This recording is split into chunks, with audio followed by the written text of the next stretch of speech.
Hello, hello. Greetings from the lab. Okay, so last time we were messing around with maps. We did manage to get this map pretty much completed, done out of the way. Wait, let me. Yeah, I want this to be oriented in this way so that I can have this side facing north. Yeah, northeast, southwest. So we explored pretty much this big chunk over here. This little bit over here I'll explore on foot later, but it's not really a priority. We know that there's basically no more motion biomes in this area, but we did manage to find some cool little things like a mushroom biome over here. There's some ice spikes. There's like these little bits of like unexplored areas, but that's because we purposely avoided discovering them because there's like ocean monuments in there, so that's also something that we have to take note of. If I'm gonna tackle the ocean monument or not, I don't know, but perhaps when I get a little bit stronger. I want to get a full set of like full set of enchanted armor and then like water breathing potions and stuff like that before I tackle it. And we also found like a mesa biome over here too, so if we ever need to make a lot of gold, then we can also explore that region. And I think this area over here is basically like a savanna. So if we need like acacia trees and stuff like that, that's also something that we could explore. So there's a whole whack of resources over here in this corner, but we didn't manage to find a single, yeah, not a single warm ocean biome. So that kind of sucks. Let me just bring out my chat 1 second. There we go. Yeah, so we we didn't manage to find a single warm ocean biome. Okay, so what I'm gonna do is, alright, I wanted to, because we marked this map out in the southwestern quadrant, I wanna get a bunch of paper and then start expanding this out. Like this. Boom, boom, boom, boom. And that should be it. I think that's it. And I'll just dump the rest of my paper in here, and the rest of my sugarcane in there, into my farming chest. Yeah, I actually do have a lot of sugarcane. I really didn't need to make any more. That's a little bit of a mistake on my part. Okay, yeah. I will also take a little bit of extra steak. Just a little bit. And then I want to head back over into the southwestern quadrant. And if I'm correct, and I believe that this map should put us in the far top right corner. Yeah, okay, it does. And do I have a boat in my inventory? I don't. I think I broke it down. Oh no, it's over there. It's over there. Okay. Ow. Yeah, I think this is the southwestern quadrant. So I need to just head off in this direction. And once I actually start showing up on the map, I'll do a sweep around the perimeter first, and then I'll just explore the middle bits. Let's just see. I should be. Yeah, this is southwest. I'm heading in the right direction. When I get to around that island, I think that's when I should start showing up on the map. I crafted my map on that. I activated my map on that island, so I think that's about where I should be. I'm kind of burping pretty hard right now. Hoping that doesn't actually show up on stream. I ate spicy foods for dinner. And oh yeah, there's a ship over there. Might be something worth exploring. This shield is actually getting in the way. The map is too small. Yeah, okay. Headed in the right direction. So our objective for the past couple of streams has been to basically just hunt down a warm ocean biome because those things are damn hard to find apparently. When I find one, I don't wanna collect coral just yet, but I do wanna mark out basically where the perimeter of the warm ocean biome is, just roughly, so I can basically start to design a tropical fish farm so I can start breeding axolotls soon. I don't really care how far away from my base it is at this point because this is proving to be quite difficult. So once I find it, I'm basically going to be mining out a desert to get a whole bunch of glass. And then hopefully, like, yeah, one of the things I'm hoping to find during this adventure is basically a bamboo forest. So I need to find a jungle. And because I want scaffolding if I want to make a glass tower going into the sky. Because or else I know for a fact that if I try to work with ladders from the get-go, then they're actually kind of hard to work with. Like, it's not too bad nowadays because you can actually place ladders on glass blocks, yeah, like ladders and torches, but yeah, I'd still. That's a lonely island. Yeah, I'd much rather stick with using proper scaffolding. It's just easier to go up and down.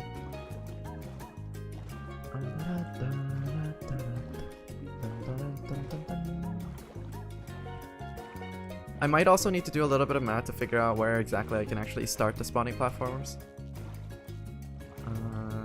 Oh, this isn't a good place. I don't really want to cut across the ground right now, but I might have to. Yeah, it's how in the okay, so that's a thing. So this is basically another this is a large beach, I think. I don't think this is yeah, there's a beach, there's a village. Oh yeah, let's check out this village. I'm wondering if this village has anything to offer. No, actually this isn't a beach, this is actually just a straight up desert. Yeah, this is also another cold ocean for some reason, right next to a desert. Like if there was gonna be like a cold ocean right beside the desert, like wouldn't it make actually? Because deserts are more formed based on humidity rather than temperature, right? Because it's basically just like sand. I was under the assumption that like a cold desert would be something like a tundra. But I guess this could kind of work too. Oh, it's a baby. The only thing that I'm looking for right now over here is basically to see if any farmers have a pumpkin or something like potatoes and carrots. Potatoes and carrots might be nice.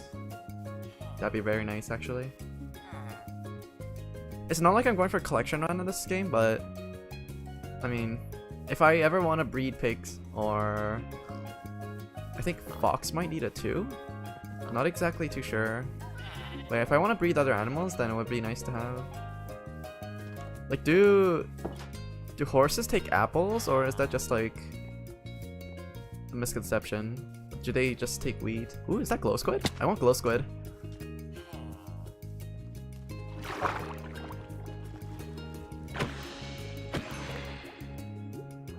Did I get any? Ooh, yes, I got glowing sacks. Did it drop any?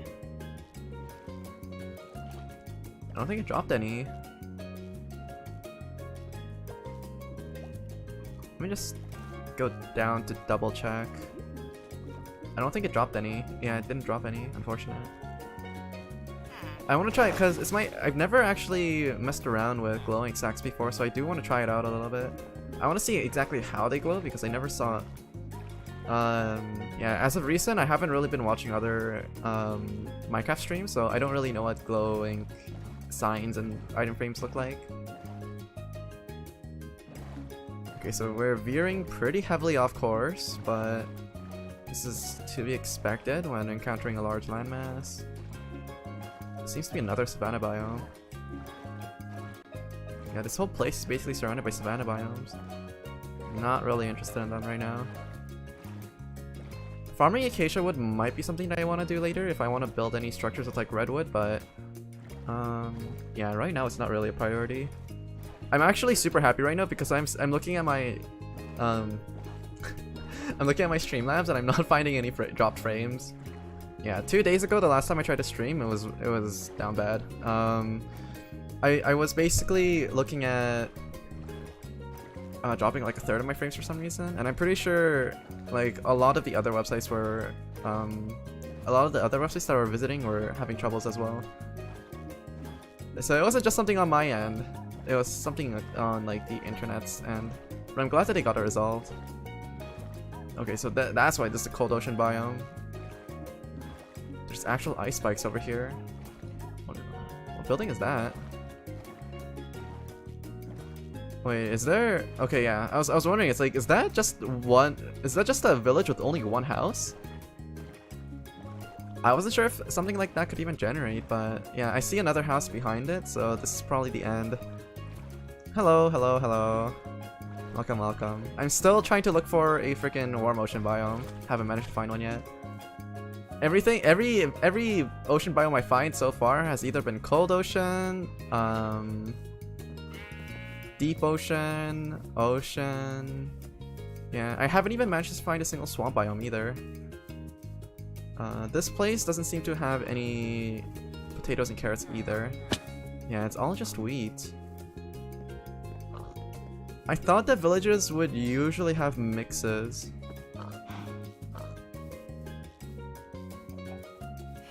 Can you put old music on, please? No, no, no, no, no. We're sailing the 7 seas today. We are going with the tropical music. We are going to the beach. I'll put my old music on when... Ooh, it's a bee. I'll put my old music on when it becomes Christmas time. Yeah, and I'll be actively looking for other songs that I can use on DOVA-SYNDROME as well. There's so many good tracks that are being released on daily. It's kind of interesting. I'm just gonna take a nap over here real quick. Recollect my bed. Yeah, I'm surprised that none of these farmers are actually growing any potatoes or carrots. It's honestly super weird. There's a creeper over there. We're gonna dipset. I'm wondering if they changed the values for like what kind of crops that villagers are most likely to generate with. Because I remember on previous versions, you would normally be able to find at least like beetroots, potatoes, or carrots when new villagers dropped, generated. So there's like a tundra biome over here. There's like snowy mountains. I actually really like building on snowy mountains, even though it's kind of a pain because the snow kind of gets it like everywhere. Yeah, having to torch up the place. Like even if you torch up the place, right? There's gonna be some spots that you miss, and it's just gonna have like lonely. It's gonna have like other like ugly splatters of. Ooh, actually need lily pads. It's gonna have like ugly spatters of. Whatchamacallit?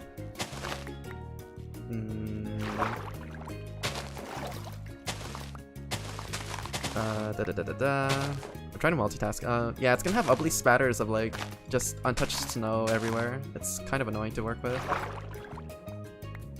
The reason why I'm collecting lily pads is because it's actually super convenient if you want to build out in the middle of the ocean. Because there's no other block, like to my knowledge, I don't think there's any other block that you can use that you can place on top of water directly. So this is super handy. If I find a warm ocean biome, I can just place a lily pad, and then I can just start placing my glass blocks down and building my foundation. Rather than having to like make a cobblestone or dirt tower from the bottom of the ocean to basically just reach wherever I need to go. Because there's a chance that the warm ocean could be in the middle of like nowhere. And in that case then, yeah, it's just gonna be a pain.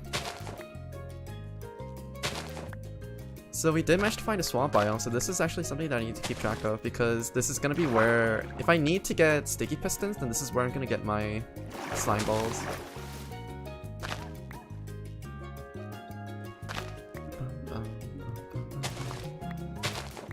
Yeah, if I knew that there was gonna be a swamp biome over here already, then I probably wouldn't have stuffed in for the night.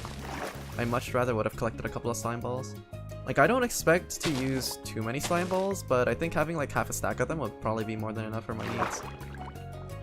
And I don't expect to do anything too crazy with them, it's just that if I want to make some like mini automation things that I can do for stuff like my automatic chicken farm and stuff like that, then it would surely help a lot. I'll just collect them by just ramming over them.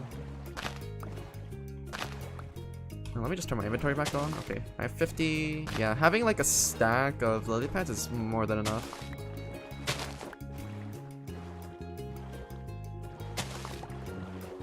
Okay, 55, 56, 57, 58, 59, 60, 61, 60, 63, 64. Okay, we're good. So we have our slimes. Oh, this is a river biome. River biome out in the open is actually honestly really useful too if you want like a source of unlimited fish. But we're not just looking for any type of fish, we're basically like only looking for tropical fish, so it's kind of useless to us right now. Yeah, within an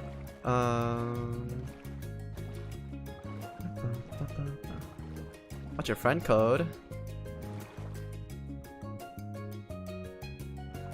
Are you talking about like on Switch? Because I don't really give that out to viewers. I hear dolphins. That's interesting. Or are you talking about? I don't know. Is it like doesn't Xbox use like gamer tags for the Bedrock version? I'm not too sure because I barely ever play on it. I do want to do a playthrough of Bedrock Edition Minecraft as well, just so I can collect all the achievements and show it off on my profile. But until that day happens, I don't think I'm probably gonna focus on it too much. Nintendo Switch? Yeah, I don't really give it out. If I were to play viewer games for my Switch, like the first thing that I need to do is honestly get a capture card. I never bothered with getting a capture card just yet. Because there's so many PC games that I have to stream first before I'm interested in playing Switch games. And when it comes to Switch games, the ones that I'm most interested in are ones that are like co-op games. Because I kind of suck at stuff like, whatchamacallit. Actually, I could probably do a stream later where I basically just go through Clubhouse 51 and just play like a bunch of their games. Oh, I strayed way off course. Okay, I need to head south. I need to head south. I need to head in this direction. I veered way off course. Yeah, I was thinking of having a stream where I basically just go through like Clubhouse 51 games. And for the ones that don't have like too high of a skill cap, like basically the ones that aren't traditional board games, I could basically do a practice stream where I just basically just try hard and learn how to and figure out the winning strategies in like all the games. I feel like that could be a kind of a fun thing. Game theory is super fun. It's a very fun thing to study if you're into maths.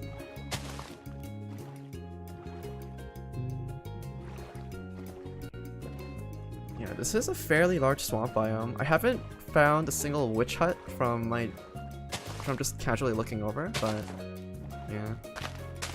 I don't think a witch farm is even that important anymore either. Actually, it would be important if I was playing on a long-term survival multiplayer server, because that's a pretty good it's a pretty good way to get a bunch of like getting a renewable source of glowstone for large projects is honestly super handy. Okay, I'm starting to explore the map a little bit again. I'm just gonna head straight south.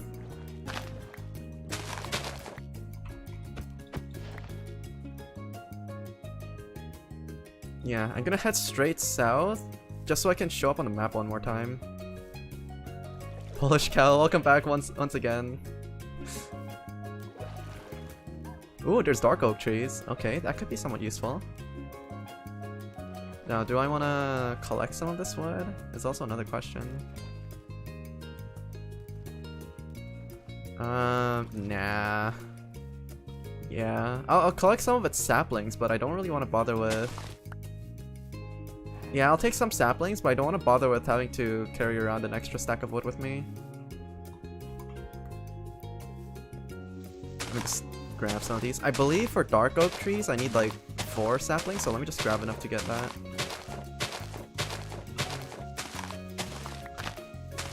Yeah, I'm still curious as to what Polish cow, barking Polish cow would taste like. Still very curious. Okay, I have 2 saplings. Let me just get 2 more, and then I'll continue on my adventure. Wasting daylight isn't too much of a problem for me right now because I'm just carrying a bed with me, and it's not like my respawn point matters in hardcore modes. Come on, 1 more sapling. 1 more. Shouldn't be that hard. Okay, there we go. Okay, so now that we have that, let's just see.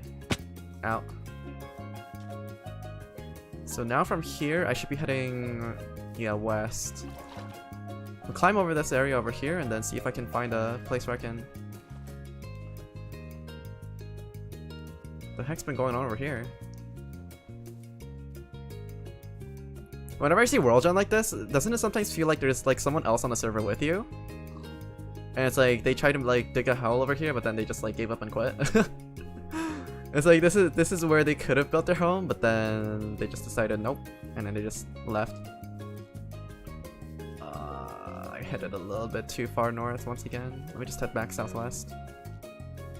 Yeah, it's with all these like rough terrains and stuff like that, it's actually fairly hard to basically explore just the perimeter, unless you want to like go on top of trees and mountains and everything. I do hear zombies. Yeah, I should be heading straight south. That's this way. Out.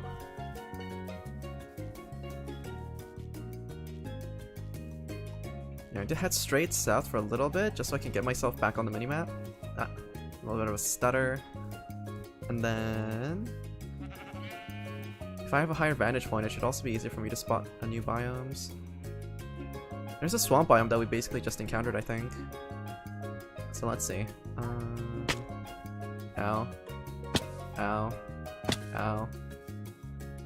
I think if I keep heading in this direction, I think I saw a body of water.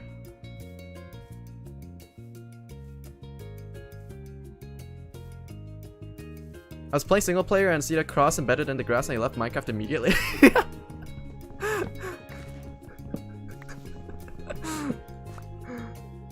Oh, yeah, you don't want to stick around to find out what happens there. No, no, no, no, no. Okay, so I managed to find pumpkins, so that's a really good find.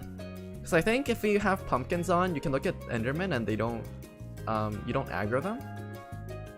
So I might use them in the Ender Dragon fight. Maybe. I don't know if sacrificing a helmet is worth, yeah, I don't know if sacrificing the helmet is worth... Words are hard. Yeah, I don't know if sacrificing a helmet is worth not aggroing Enderman, but it could be. Because I think the most important enchantments during an Ender Dragon fight is probably going to be Feather Falling, just in case you get thrown into the air. Head and night. Heading for the night. Let's see.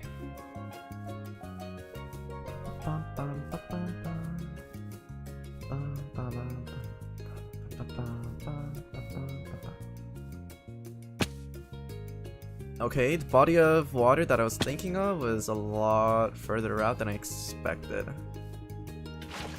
Oops. Yeah, it's way further out than I expected. Okay, we'll keep going. We're still technically on track. Let me just put this into my offhand so I know exactly where I'm going. With F3 it's actually kind of annoying to see, but yeah, okay, there we go.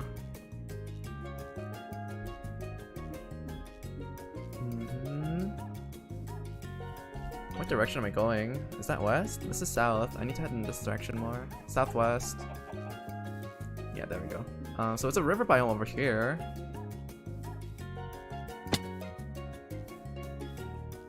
I might be able to follow the river biome outside. Something tells me that the river biome is gonna end abruptly, so I think it's probably better if I just continue on.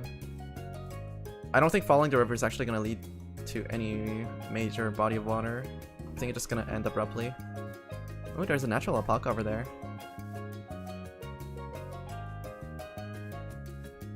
For my zoo, I eventually do want to get alpacas, but I might just capture trader alpacas instead. I'm not really too fussy with what kind of alpacas or where I source my alpacas, so long as my zoo is complete. I will finish it at the expense of traders, if that's what it must be. I will simply be the stronger trader of them all. Ow. Let's see. So this is pretty much the end of the map.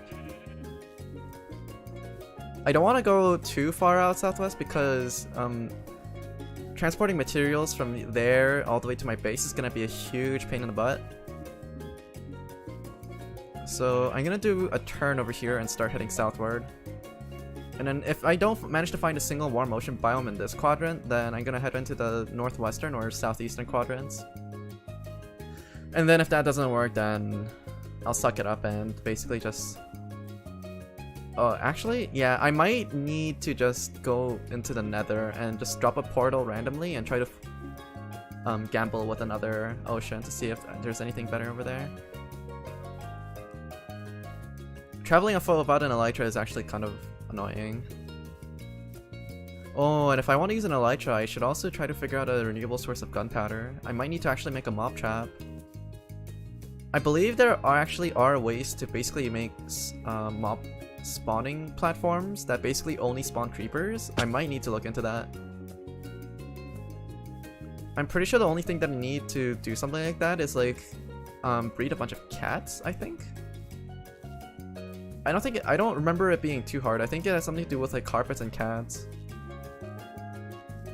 Oh, sweet berry bushes. I kind of want a couple of these too. I never want to use these as food sources, but for aesthetic purposes, I kind of want to get a couple. Hello, Garcello. Hello. Welcome, welcome. Ah.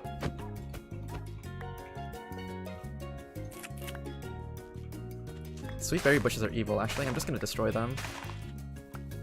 They're pure evil. Nothing good comes out of sweet berry bushes. They talk smack about you and then they just hurt you and your feelings. They destroy your armor.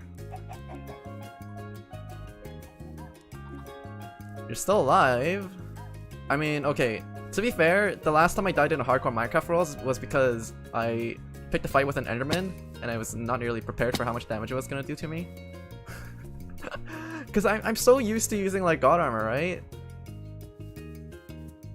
Because if you play in a world long enough, you're eventually gonna be geared up with like fully enchanted diamond or netherite armor. And I'm so used to being basically invincible. And then, yeah, that Enderman came up and just smacked me into tomorrow. That was pain. Actual pain. I had such a good start over there too.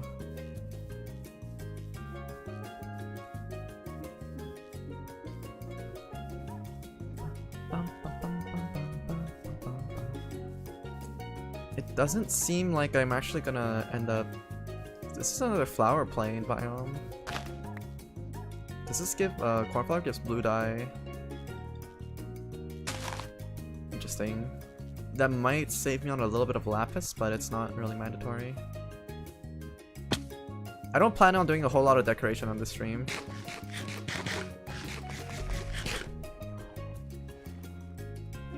Yeah, the more time I spend trying to build fancy structures with like a bunch of dye and stuff like that, it's like the more likely I am to die.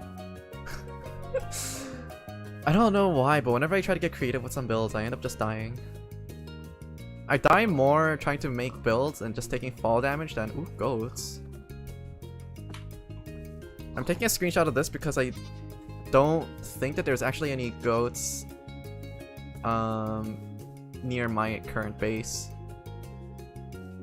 And I'll probably need to come here to grab a couple.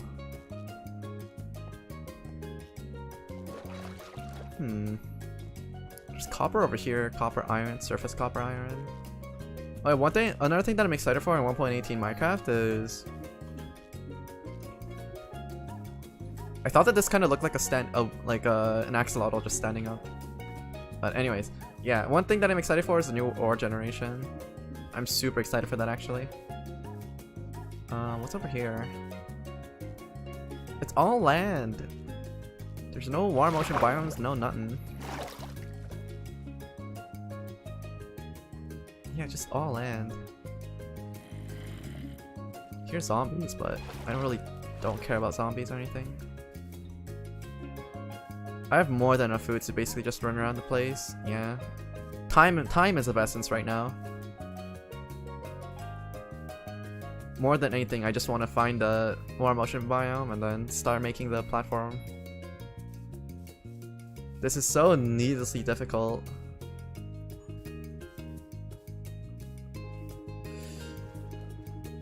It's to the point, okay, if I can't manage to find a warm ocean biome on the 4 quadrants, in the like 4 areas next to my base, which basically covers, because I think each map covers like a 2000 by 2000 area. If I can't find a warm ocean biome within the 4000 by 4000 area around my base, I'm just gonna commit to killing the Ender Dragon first, and then I'm gonna head back and come back with an elytra and a bunch of fireworks and basically try to look for an ocean biome by flying through the air. Because this is starting to get a little bit ridiculous.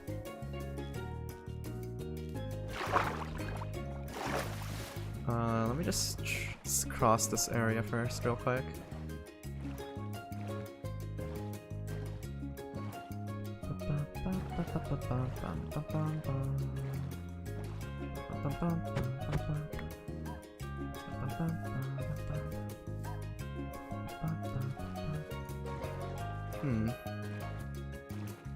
Doesn't seem to be anything too notable over here.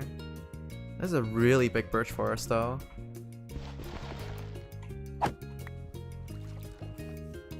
Yeah, this is a really big birch forest.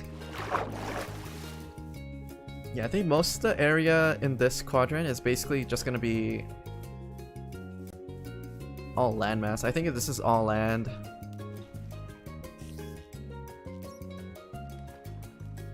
Yeah, basically like this giant section over here, I think it's basically just one giant landmass. Yeah, I'm gonna try to escape from here as soon as possible. I'm gonna just head southeast from now on.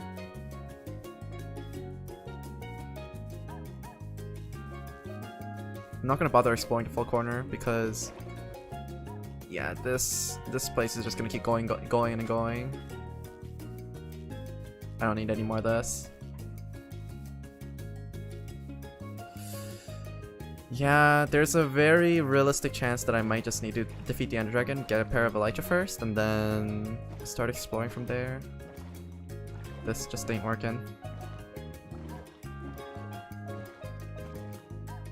Let's just see. Okay, yeah, I'm still heading south.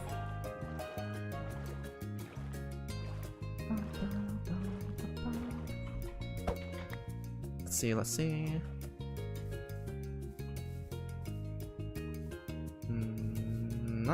Ow. More steaks. How many steaks is this man gonna eat in one sitting? Ooh, that's a... Okay, we're not gonna mess with that. And whenever there's like a giant ravine, I have to be super careful about where I drop. Because my next drop could be the last one I ever take when it comes to ravines. So be super careful about dropping down ledges. Going up ledges really usually isn't a problem, but going down, yeah, because of perspective, you might not see like a tiny hole. Like over here, like this hole over here is basically just hidden if you're just walking towards it. And you'll notice it too late.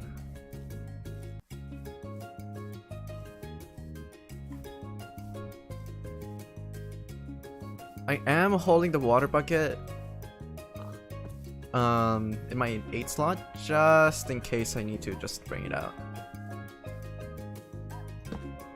Okay, sleep for the night once again. I think, oh, I went way past my thingy, I think. Whoops, I didn't mean to take a screenshot. I need to head northeast. Yeah, this direction now.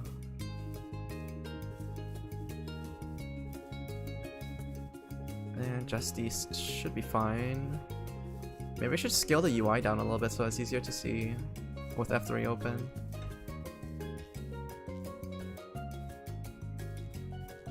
Come on. Okay, I'm back on the map. Yeah, this is just one giant landmass. There's nothing for me here.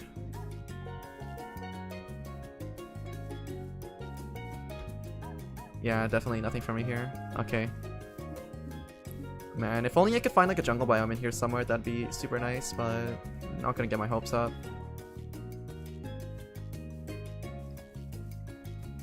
Yeah, I think if there was a jungle biome, I probably would have spotted it because there would have been some super tall trees that kind of stand out like a sore thumb.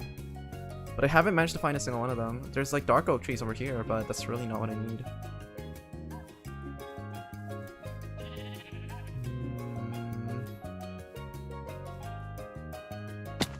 No. Yeah, there's really not much. Dark oak is a pretty good source of getting wood though. Like when it comes to getting wood to sapling ratio, dark oak is so nice. The only problem is how annoying it is to usually chop it all down. It's not too much of a problem if you use like a TNT duping wood chopper though. Though I'm probably not going to be abusing any TNT duping exploits and stuff like that in this world. Because the moment you get one block placement wrong on a TNT duping machine,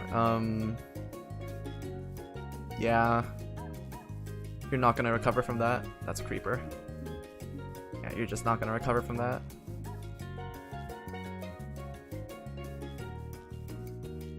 Just gonna ignore the creeper. It's not worth our time. Especially because I don't have a fortune 3 sword. If I did have a fortune, not a fortune 3, a looting 3 sword. If I did have a looting 3 sword, then I would probably just kill a couple. Because when I get my elytra, having like a stack of rockets is gonna serve me wonders. Absolute wonders.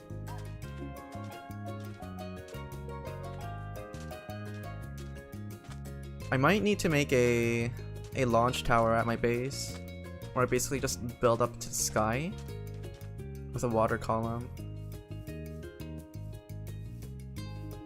With a bubble, with a soul sand bubble column. Yeah, and then I can basically just like launch myself and just pop an elytra and then I just get a free boost. At most, all it does is basically save me like 1 rocket, I think. 1 firework, but yeah, when the going gets rough and you don't have a lot of gunpowder to work with in the first place, then I mean, you gotta work with what you got.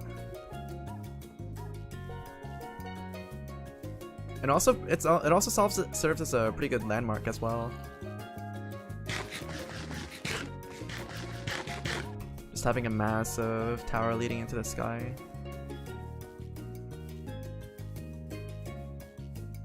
Yeah, the next time I go exploring with an elytra, I'm gonna crank up my render distance and hope for the best. Okay, so this is just a plains biome. Plains biome, useless. Fun to build on, but useless. Flower plains are pretty fun to build in though. If you have a flower plain biome, yeah, being able to just get like any amount of dyes that you want, like, feels good. Super valuable in multiplayer worlds, especially if you're planning on selling like concrete and stuff like that. Or if you want to make like pixel art. Yeah, definitely super useful if you want to make pixel art. So once again, there is basically nothing. Yeah, all these villagers are only growing wheat. Did they change something? I swear these guys are supposed to be selling a bigger variety of things. Or growing a bigger variety of things, for that matter. It's a very spooky looking cave. Is that lava? At least it's lava. Yeah, once again, this biome is kind of useless for me. Also, have not managed to find a single jungle tree yet, so I know that I haven't missed any.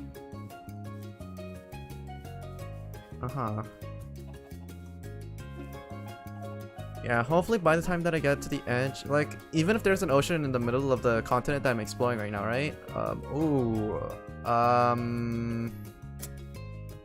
Do I want to mess with that? Probably not. Yeah. One of the reasons why I don't want to mess with them right now is because I don't have any iron on me, and I can't make a bucket, and I can't make milk. Yeah, if I had milk, I would consider it, because you can basically just cheese these outposts by basically just like abusing staircases and stuff. Knowing that villagers basically can't see you through non-empty blocks. You can use like staircases and stuff like that to basically get free pot shots at them, but then they can't really shoot back at you. You can abuse like their hitbox and stuff like that way, but yeah, usually they don't have too many interesting things stowed away in these guard towers anyways. Like, sure, having a crossbow could be useful for an Ender Dragon fight, but it's not really mandatory. Just whacking away at them with a sharpness sword is far easier. Or just shooting at them with a bow like a normal person, that works too. That would have been bad. Okay, drop down carefully. Carefully, look down. Okay. Yeah, whenever I see like those giant holes, my heart just kind of stops for a second. Yeah, Minecraft is sometimes scarier than horror games. When you have too much on the line, it just that's just kind of the game that it evolves into. Like I see these like other Minecraft streamers playing on their hardcore worlds, and they're lasting for like 2 years, 2 or 3 years. They have like these massive sprawling structures and like huge bases with like full automation and stuff like that, and it's like,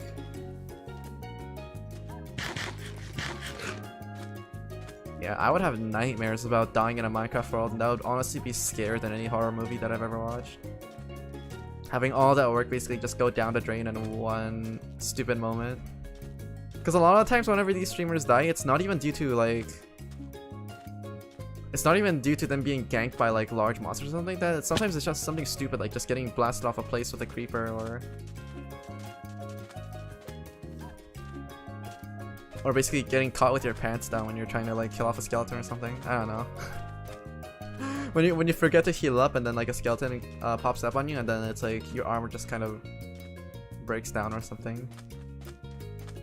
Yeah, there's a bunch of different ways that you could actually die in hardcore Minecraft, but it's always super tragic to see a streamer die like that. Now, will this place have anything good for me? Hello? It's a cauldron.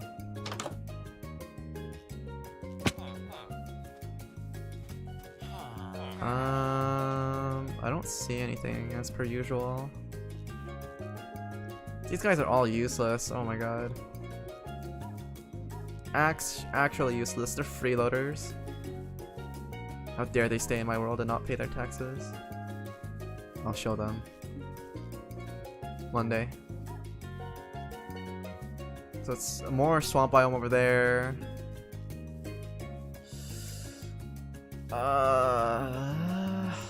Yeah. Not too good. Not too good right now.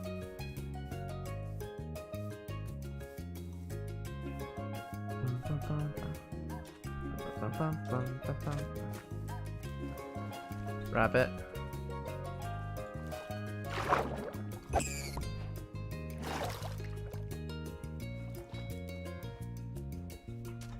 Why did I do that? I don't know. It was its fault for existing. Yeah, that settles it. Yeah, I'm just gonna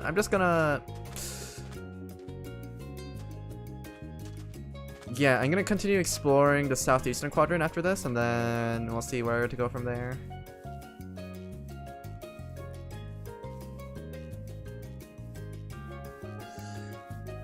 This is such a headache. This shouldn't be this hard, trying to find a warm ocean biome. It really shouldn't be. Wait, I'll head back to my base, I'll make another map, and then I'll head over into the southwestern quadrant. I'll bring a bunch of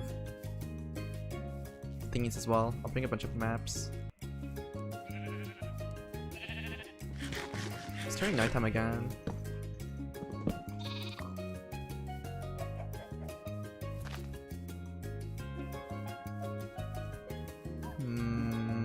Yeah. This ain't it. Yeah, this quadrant is basically just doomed. This one giant continent.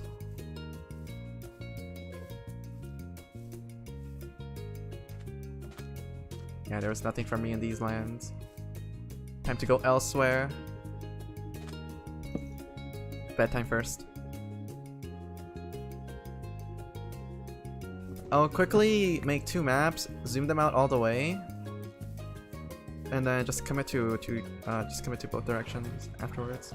Let's see. I have to head straight north, and then I'll end up at my base soon. Traveling by boat feels so nice though in Minecraft. My only complaint about boat travel in Minecraft is the fact that I can't align myself in one direction properly.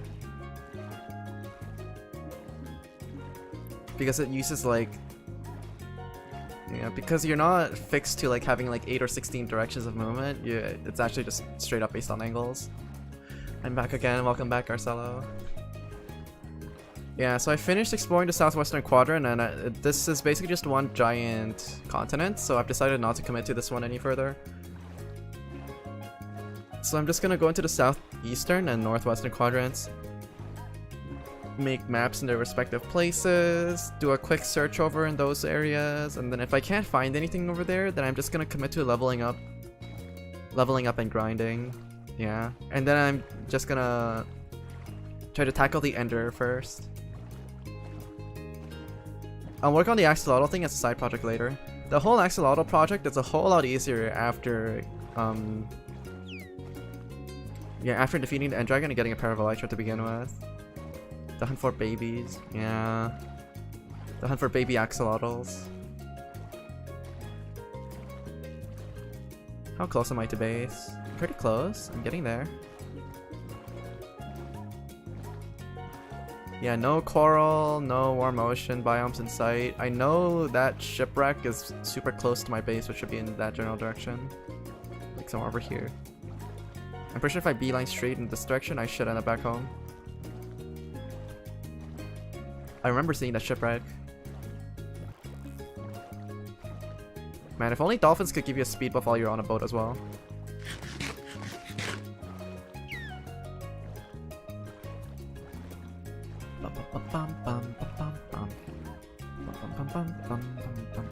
Ah, there's my home. Okay, I'm gonna craft 2 more maps. And then explore them real quick. And if I can't find them, then I'll just commit to gearing up for the Ender Dragon fight first. Well, okay, I guess I'm skipping a couple of steps, but yeah, before the Ender Dragon fight, I wanna get netherite. I wanna get a full set of netherite armor and stuff first. Like, I am not gonna risk doing the Ender Dragon fight without being like max gear. There's just too much at risk. I believe this is the correct orientation of the map. So let's see, are there any other maps that I need? I need this. I believe I need compass. I might need another compass. I think I just need another compass. 64. Grab one of these. Make another compass. Make an empty map. Make an empty map. Oh yeah, I need this again. I need this again so I know exactly where I need to make the maps.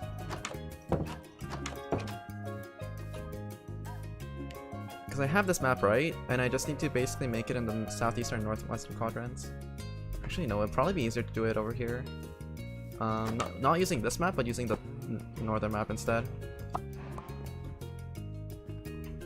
Yeah, because this one actually has my home base on it.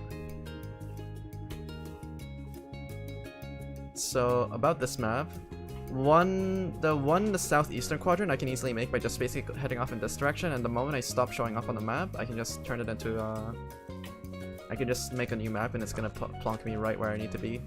I just have to keep walking in this direction.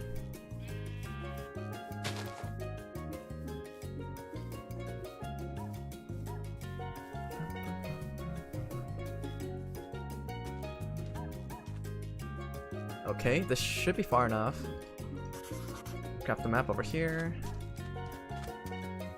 And then the other map that I need is for the northwestern quadrant, which I should be taking a boat for.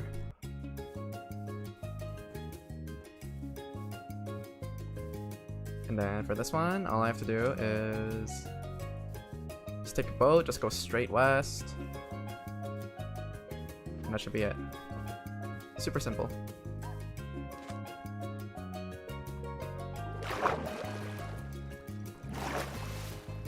Over here.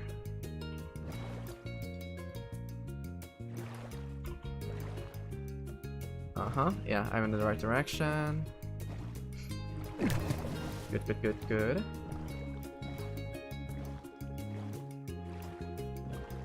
There's probably mods to align myself in one direction properly, but I feel like it's kind of cheating. Yeah, it's so hard to align yourself to basically face one direction, like one cardinal direction properly. Just a little bit further. Should be good enough. and then I'll head back to base, and then I'm just gonna zoom out both of these maps all the way to the end. Yeah, I need some more paper. I think this is all the paper I have, but I need more. I think, yeah, for me to zoom out 4 times, it takes like a stack of paper. Actually, is it zoomed out 4 times? Yeah, it's zoomed out 4 times. So I actually do need a full stack of paper.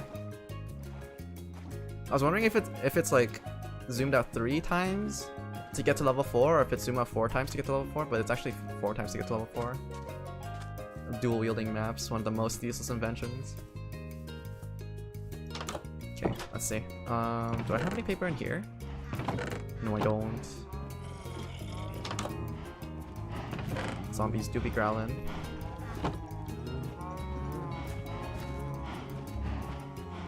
Okay, so how much do I need? Just enough to fill this up. Okay, yeah, this is enough. Then basically just toss this map in. 2, 3, 4. And then this map. 2, 3, 4. And then for the map I have in hand, I'll drop it here. Oh, this wasn't far enough. Okay, so this map is Garbaggio. This map is far enough. This map goes over here, yeah. This map wasn't far enough, so this one's garbage. Yeah. Yeah, it's garbage. I can't use that one. That map is basically just a duplicate of this one. Actually useless. I believe I just need to rotate it once. Yeah. So I need more paper again.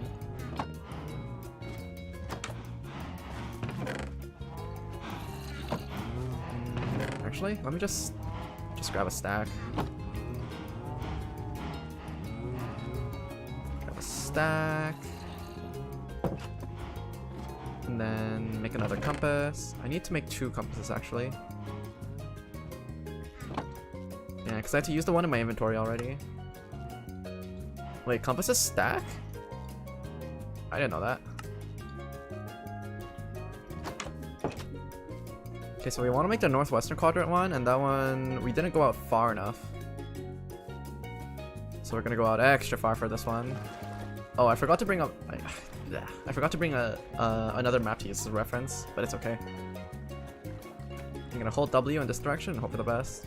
And let me just grab some water.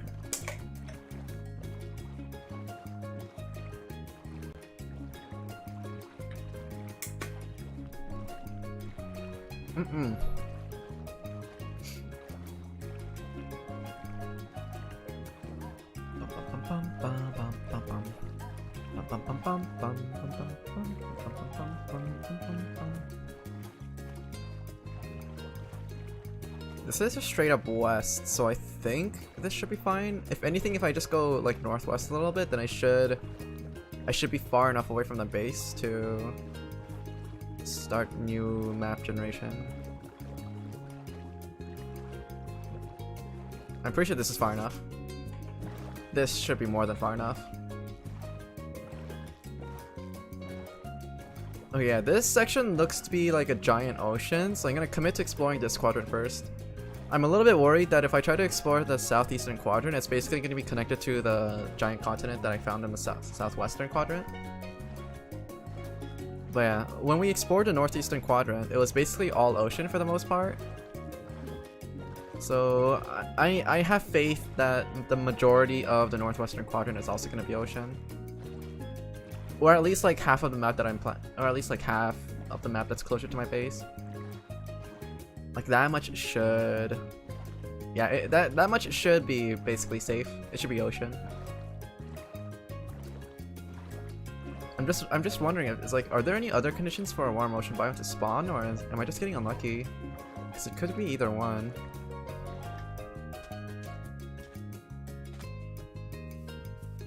Like if warm ocean biomes only spawn where jungles are or something like that.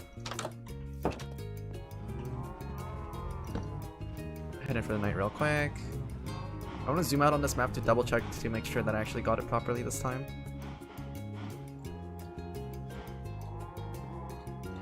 1, 2, 3, 4.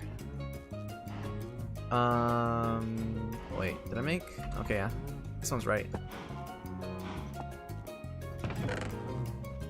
Let me just dump these lily pads.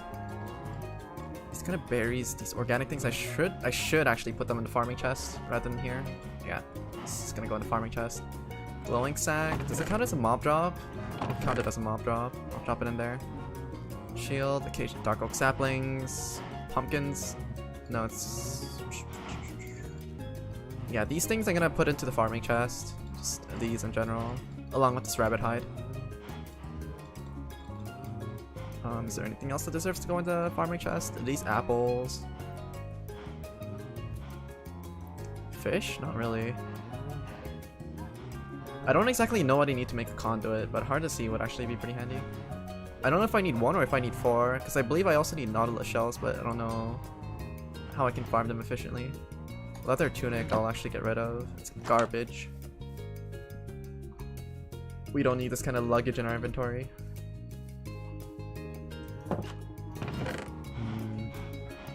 Why do I have 2 shears? Okay, whatever. I can use the shears for like a sheep shearing thing later, so it's fine.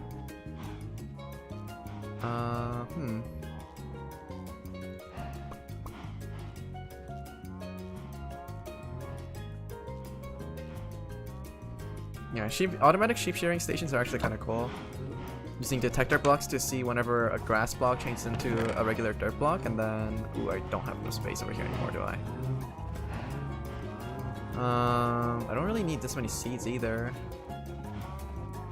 I might need to make a bone meal growing thing. How are we doing on eggs? It's coming along okay. I'll put the apples back in here because I can actually just use them to make golden apples later, but yeah, I'm kind of out of farming storage, so I'll just... Yeah, that's something to work on. Over here, stock up on my wood, top off on my wood. I'm not level 30, so I'm not looking for enchanting anything just yet. It's in breaking 3 enchants. What was I trying to make? I think this is like a power 4 bow or something like that. Yeah, it's a power 4 bow. And then I'll combine it with my Unbreaking 3 bow, and then I should actually turn into like friggin' Legolas or something. If I can find like an infinity enchantment too, that'd also be super nice. Yeah, I've started to prefer mending, not mending, an infinity over mending. Cause with infinity, I mean, yeah, with infinity and Unbreaking, right? You already have like 100 something durability. You have like 384 durability, and with Unbreaking 3, that basically extends up to like approximately 1500 durability for 1500 arrows. Yeah, you have more than enough of a warning beforehand before your bow's gonna break on you. No, that's not the quadrant that I said I wanted to explore. Yeah, this is the quadrant that I want to explore, because this one is a lot safer in terms of ocean to land ratio. Or like I think it is. I don't know, but I'm hoping it is. I'm just put this into my offhand, and we just need to head straight west. Yeah, straight west, and then we should end up finding ourselves on the map real soon.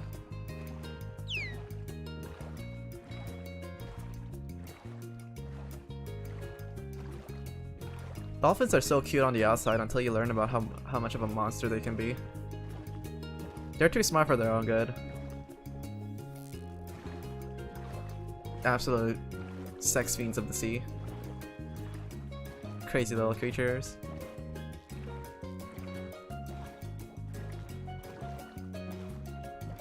Yeah, if you were a fish, you would not want to be caught alone with a dolphin. Definitely not. You're not gonna come out of that ordeal alive.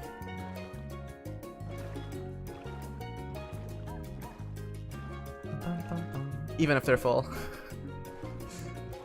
Yeah, it's crazy what dolphins are capable of. I did a lot of research on the first school project once. Kind of traumatized me a little bit, not gonna lie. Hello, hello. I'm still on the hunt for a warm ocean biome. If I can't find it, within 2 more maps, then I've given up. I'm gonna kill the Ender Dragon first, and then I'm gonna come back to it later. Cause searching over oceans with an Elytra is gonna save me so much time.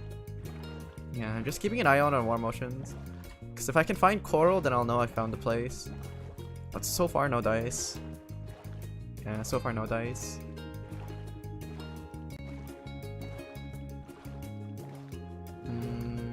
That's some interesting terrain generation. Still no coral. Come on. Yeah, there's a lot of like fish spawning, but not the type that I want. There's another swamp biome.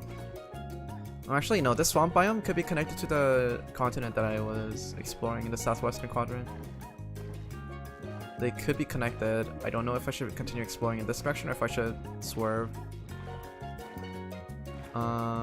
I'll cut through it on the left. No, it goes all the way over there. Yeah, this goes way beyond. Okay, yeah, time to continue this on foot.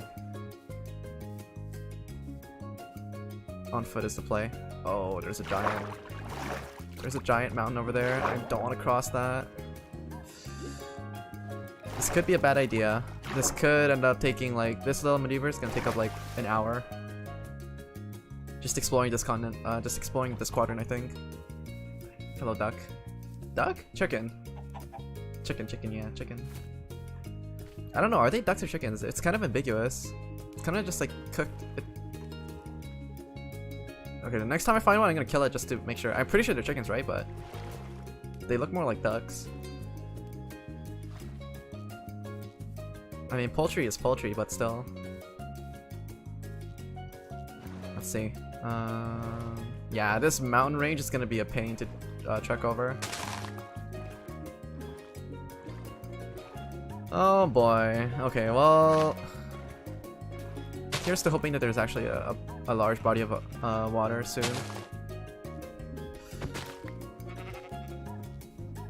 Okay, I got my boat back. Yeah, this mountain range, I don't like it. I don't like it at all. Okay, let me just swim out to the other side of here, see if the river extends. Oh, it does. Just barely, but it does. Just a little bit. I'll take whatever body of ocean I'll take any small body of water I can take that'll get me to the other side faster. Yeah, this is a bad place to be.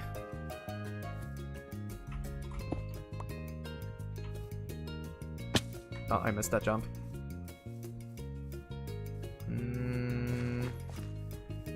Okay, well, good news. It doesn't seem like I actually have to cross the mountain range. I think I can just go around it. Yeah, I think going around it is good enough.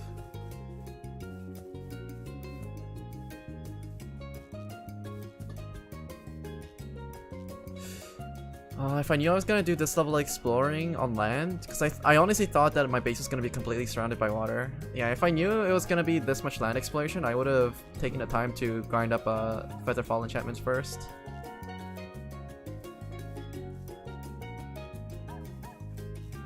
Oh, there's more goats over here.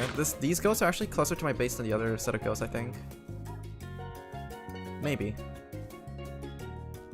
Yeah, these ones should be pretty easy to transport over to my base. Using just leads. Yeah, it should be super easy. I also have to double check to make sure if swamp biomes show up on my map properly, but I know where they generally are, so I don't think it's gonna be too much of a problem. Oh, this is like spruce trees. Yeah, that could have been bad. I'm so glad I stopped myself from jumping off over there. Yeah, same over here. Yeah, I'm being extra cautious. I do hear a zombie. I have to be careful with these kinds of areas because you never know when there could be like a ravine that just pops out of nowhere.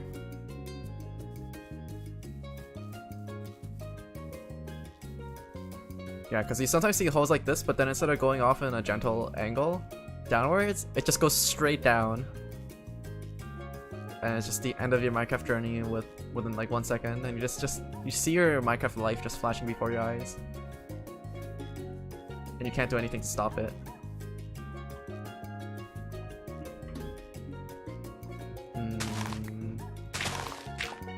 This is a little bit of annoying. Okay, yeah, that's fine. Oh yeah, ooh, okay, okay. Yeah, this is the kind of body of water that I was looking forward to exploring. But unfortunately, I see ice spikes, so this is probably a cold ocean. Cold oceans, once again, nothing in it for me. I don't even have a Silk Touch pickaxe, so I can't even harvest any of this ice for my eventual nether highway. Just depression. I probably should head in for the night. Okay, I'm gonna do that real quick. I didn't bring my bed. Oh crap, okay. Minor setback. Minor setback. Yeah, the next bunch of sheep that I come across, I'm gonna have to unlive them and repurpose them into something I can sleep in.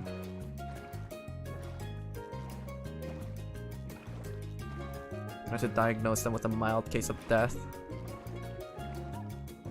But it's okay. They'll spawn back eventually.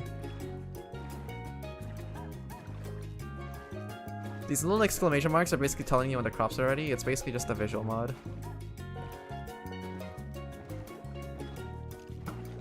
Okay, yeah. Skeletons, you can shoot at me all you want with your unlimited ammo supply. Could it be faster for me to just... these dogs are side, but they don't even do anything. Polar bear.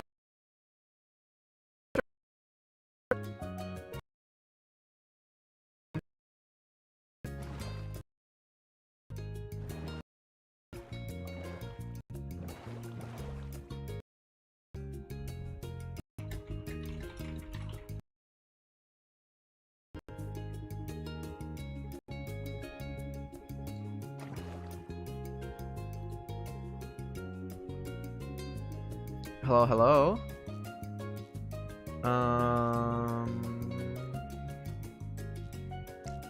Yeah, I think my internet is having a little bit of a doozy.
Just a little bit of minor turbulence, it seems like.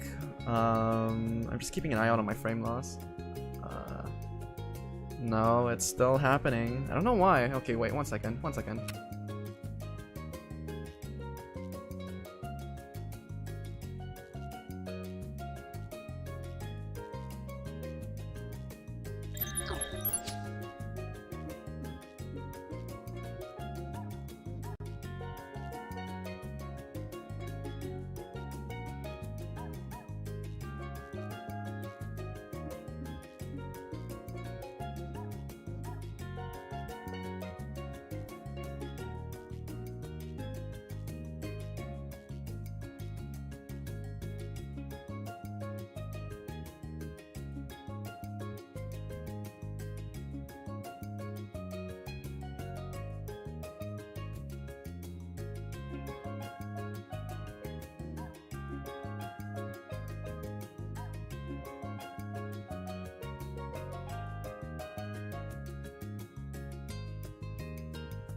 Okay, it's the little bit of turbulence seems to be over for the most part, I think.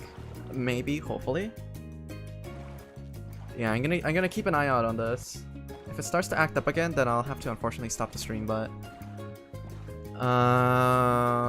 yeah, I want to explore the rest of this ocean first before I have to quit for the day. This is a lot of ice. Actually, this is actually way more than I expected. Okay, well, also, like, one of the benefits of playing on this kind of world, playing on a hardcore mode is because I honestly don't give two shits about how this environment looks after I do, like, all my little exploits and stuff, so yeah. There's a good chance that I'm gonna spend, like, a day or two basically just digging out this entire place. And it's gonna be great. It's gonna be such a satisfying stream just getting like shulker boxes full of ice, full of like packed ice. Yeah, the fact that ice insta breaks with a decent efficiency level pickaxe is like, oh, it's so satisfying. Watching inventory just fill up and you hear like all these like little clinks as you just start breaking all the blocks. Pure bliss, I tell ya, pure bliss. Yeah, these ice spike biomes, they better watch out. I'm coming for them soon. The hardest part about mining out these ice spikes is probably going to be managing my EXP levels for my mending pickaxe. Oh, speaking of mending, I should probably work on that as well. I'm not exactly sure what you would need to do for getting a mending book. I think I could fish for like hours on end. Like, that's one way of doing it, because like, I don't really need backup sets of armor, because if I lose the one that I'm wearing, then it's like, that's pretty much GG to begin with. This is a hardcore world. So fishing is one option. Another option would be trying to make a villager trader, but then that would mean I have to make a villager trader, so that's also going to be a lot of work.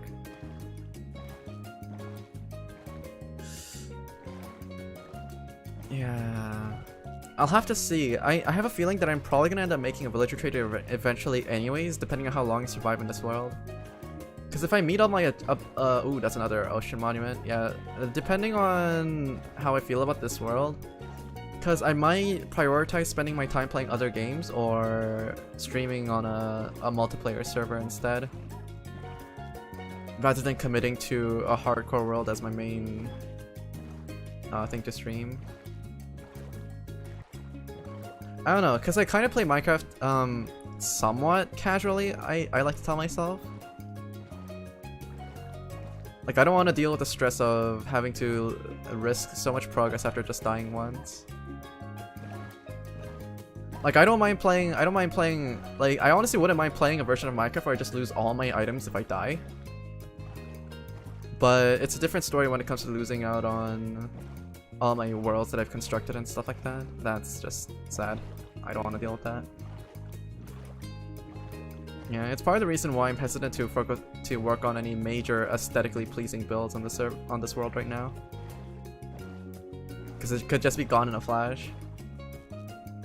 Like, I'm down to like redecorate my home and stuff like that. Like, to that degree, like, I'm okay with it, because I'll spend a lot of time on my base anyways.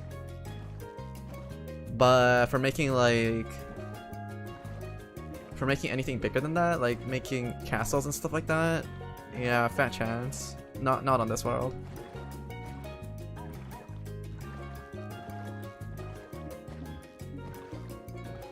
Definitely not on this world. Yeah, I am interested in hopping back on the VTSMP server as well, sometime soon, but not immediately. Okay, just whoa. What is this world, Jen? Hello? Wait, I want to build a base here. Wait, this place looks so cool. What the heck is this? Let me just turn on F3 for a second.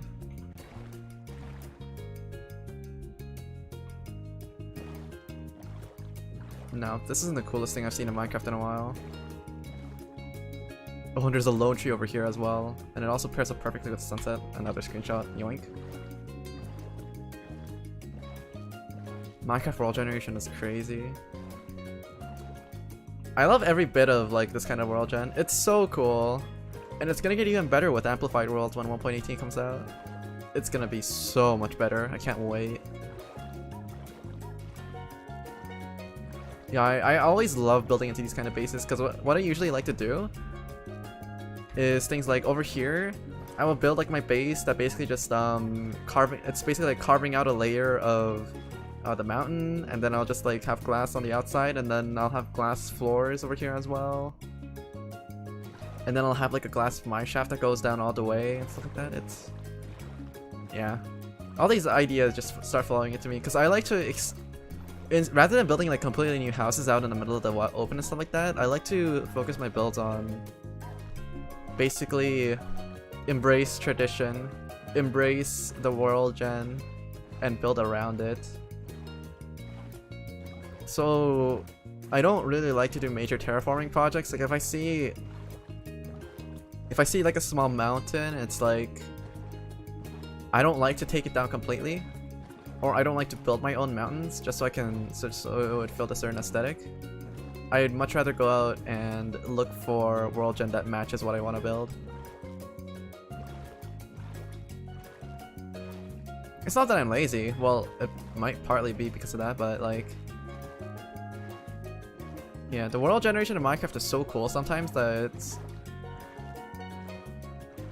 you just sometimes just stop and look at it and it's like all these ideas just start flowing into your head about what you could make out of this, and I basically just act on those impulses. So I'm pretty sure I haven't seen a single War Motion biome yet, or I've just been zoning out so much that I might have skipped over one or two of them. I don't think War Motion biomes are big patches in the water as well. I think they're fairly small localized patches and they're pretty visible because of the coral, but yeah. They should be fairly noticeable because of the coral and the tropical fish that spawn on them. And tropical fish are pretty easy to spawn because they're a lot smaller than the other fish that spawn over here as well. Ooh, wait, that's a village. I can yoink one of the beds.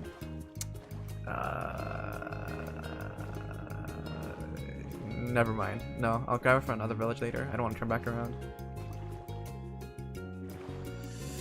Okay, so we run into this problem again. Yeah, this giant body of land is likely connected with the continent that we explored on the southwestern quadrant. Okay, this is fine. Yeah, I'll just explore around it. Because there's no way that there's gonna be like a War Motion biome smack dab in the middle of this kind of continent. It's just no way.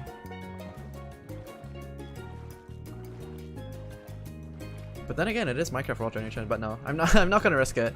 Yeah, that's not a probability that I want to put bet a bunch of time on. Nope. Okay, so let's see. Continuing on over here, biomes over here.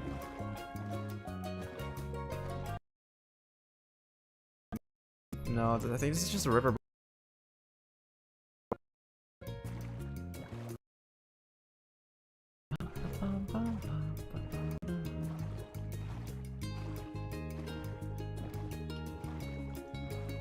Yeah, it doesn't seem to be anything too major over here. Ah. Keeping an eye on my frames.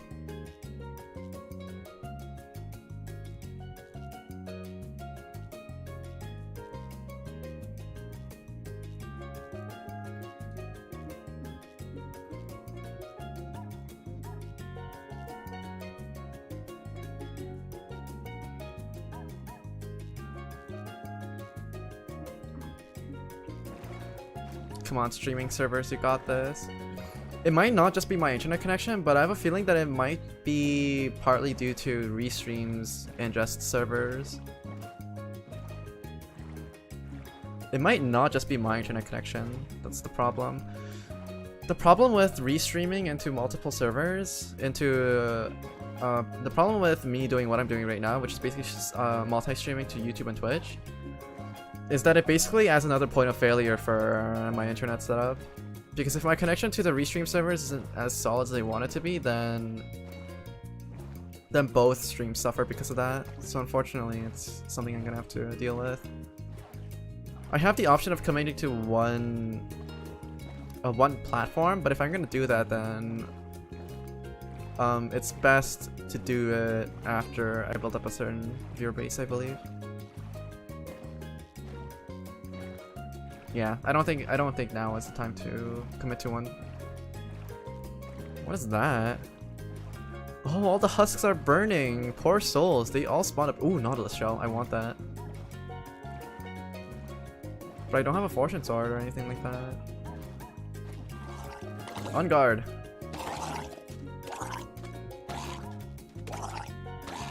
Or you could just die off like that too.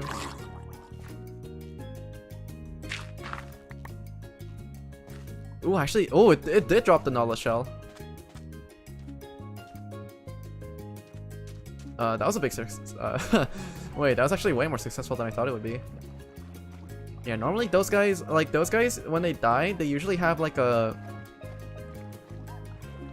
I think the base chance of them dropping whatever they're holding is like a 2.5% chance.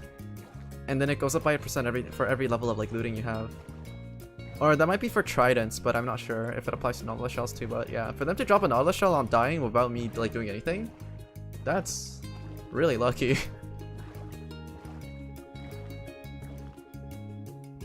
So I have a Nautilus shell. I think I need like 3 more. I think if I want to make a conduit, I think it needs more. And I believe it also needs like prismarine blocks as stuff as well. But to make the conduit core, I think it needs like... Well, is it like prismarine? It's like 4 prismarine shards and 4 Nautilus shells surrounding like a heart of the sea or something like that. I'm not exactly sure what the crafting recipe for it is, but I'm pretty excited to try it out. I've never actually made a conduit before because I never felt the need to. Because I would always be using stuff like just, you know, the standard enchanted helmet, where it would have like what is this? Yeah, respiration, aqua affinity, and stuff like that. So I would never feel pressure to actually make a conduit for building underwater. But I mean, in a hardcore world where I don't want to risk drowning, or if I want to make like an underwater structure for my fish farm, then it's probably best to play it safe. It's just probably best to play it safe. Let's see. Where am I on the map? I just need to head south, I think. Yeah, I need to head southwest. Southwest until I show up back on the minimap, and then I'm gonna... basically... Wait, no. Yeah, this quadrant is actually large enough for me to... for it to warrant searching properly. Like this giant unsearched area of ocean, right? In the middle of the map. It could have a warm ocean biome in it, I think. It could.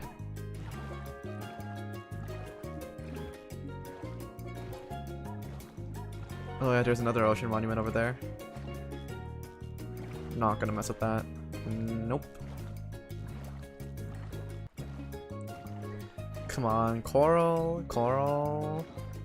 I wonder if this would have been easier if I had a water breath. No, not a water breathing potion, a night vision potion. Because a lot of the water looks kind of dark, but I don't know if a night vision potion would actually help me at all. Because warm ocean biomes shouldn't be too deep into the water in the first place. They should be fairly visible because of their coral structures. Like, it's not that deep. It shouldn't be that deep. And on top of that, it should basically be fairly colorful. It should stand out in the water. But yeah, most importantly, it shouldn't be that deep.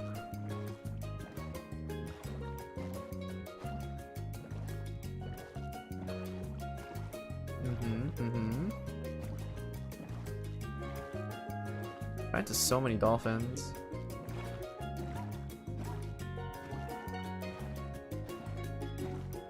Come on.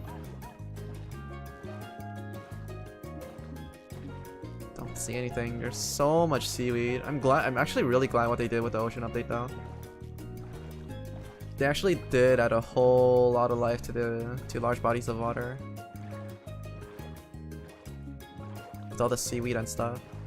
And also the fact that because what?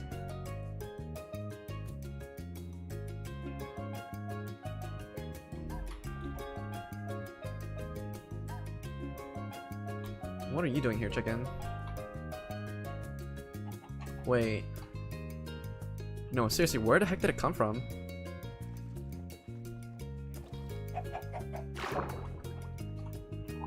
I'm going down here to check if there's somewhere that a chicken could have spawned from. Because I'm wondering if it's spawned from like an underwater cave or something. Like, what? Why? How? Huh? Why is there a random chicken here? It swam up too.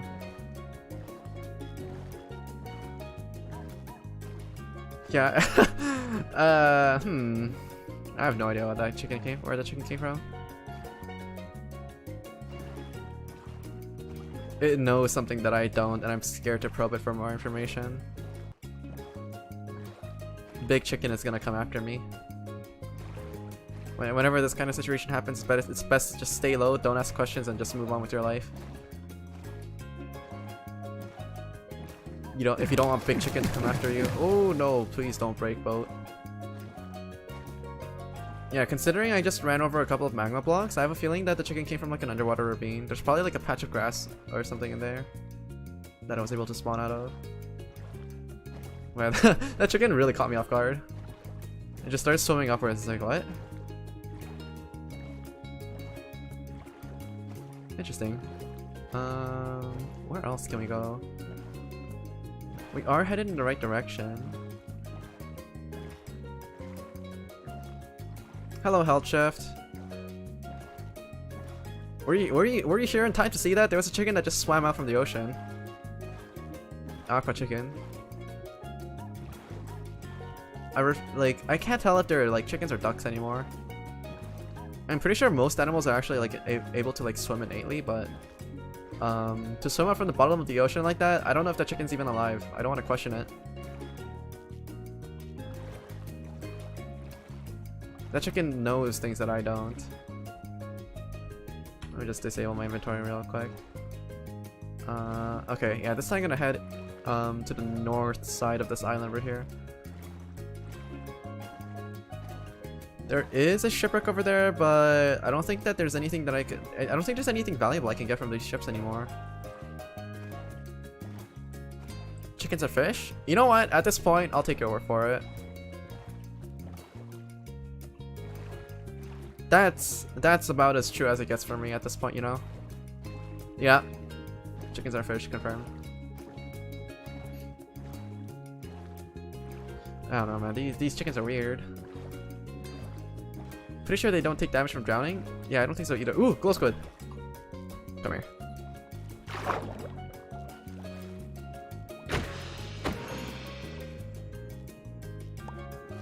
Give me your ink sacs.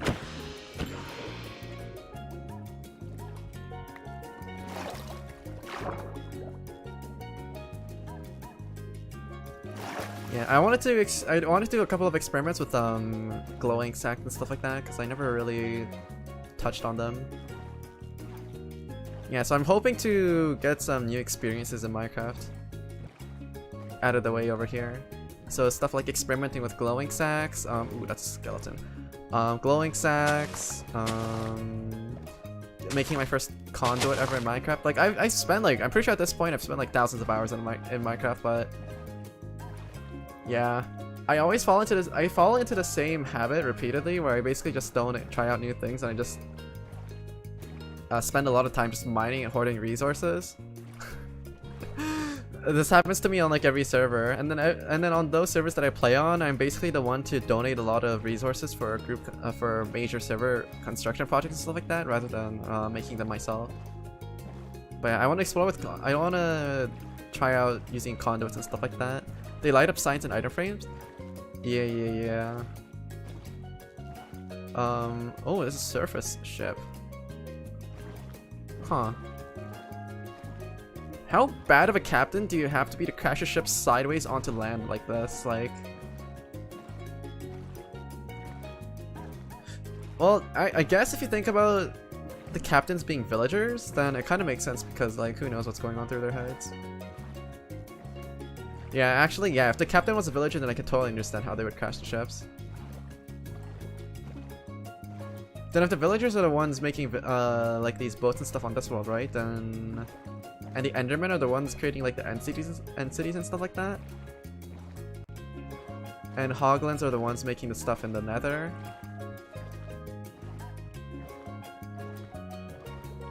Yeah, too bad the Aether world isn't a thing. Because I'm pretty sure everybody that's played Minecraft for a while when the Aether mod was out and was getting hyped up and stuff like that, I'm pretty sure everybody's at least tried to make an Aether portal using glowstone and a bucket of water. Or something along those lines.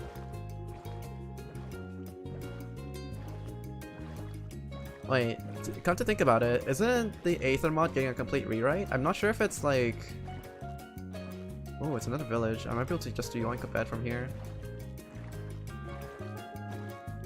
I remember being so hyped for the Aether mod when it said it was getting a rewrite, but then it ran into so many project troubles and it got postponed so frequently that I kind of lost all hope for it. But then I checked up on it recently.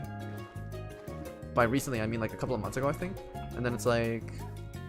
And they had like actual playable versions in it. And for fairly recent versions of Minecraft too. I'm just gonna yoink this bed.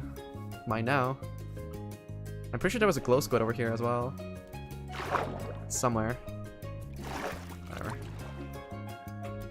Let's see. Head north along the shoreline. Yeah, the Aether might be something that I want to look into later. Because I also do want to do a Skyblock playthrough as well. But I don't know, if I'm going to be doing a Skyblock playthrough, wouldn't it just make more sense that I incorporate the Aether mod into it as well? That's just kind of my train of thought. Minecraft Steve is really strong. Oh yeah, speaking of Minecraft Steve being really strong, I'm pretty sure there's been like I've seen people do like math on how much Minecraft Steve could carry. Because I'm pretty sure the heaviest, the densest material in the game is basically like a solid cubic meter of gold.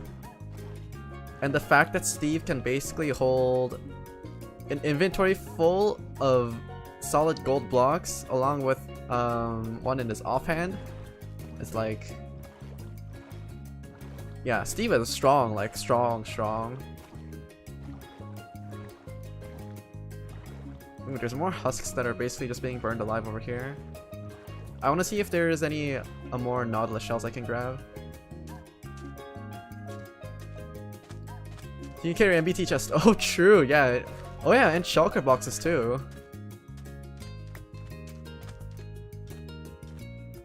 Oh yeah, there's another Nautilus shell over there, isn't it? Yeah, there is. I want that.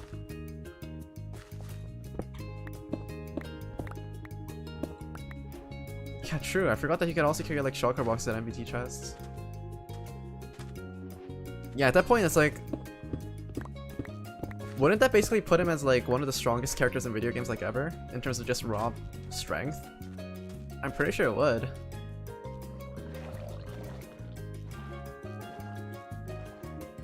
Yeah, I can't think of another character that would actually like...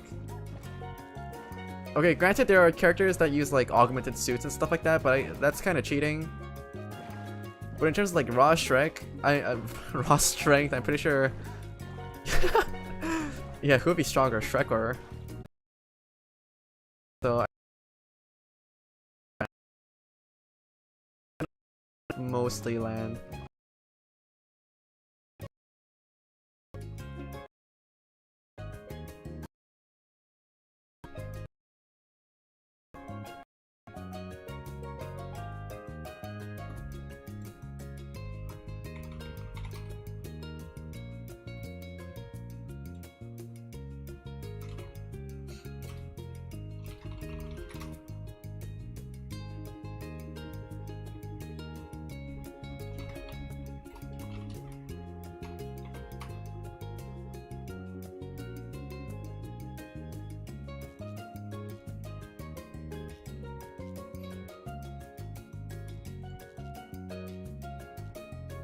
Okay, I'm gonna do some more internet testing because I think something bad is going on. Steve could destroy the universe, but instead builds a dirt house. Yeah, basically.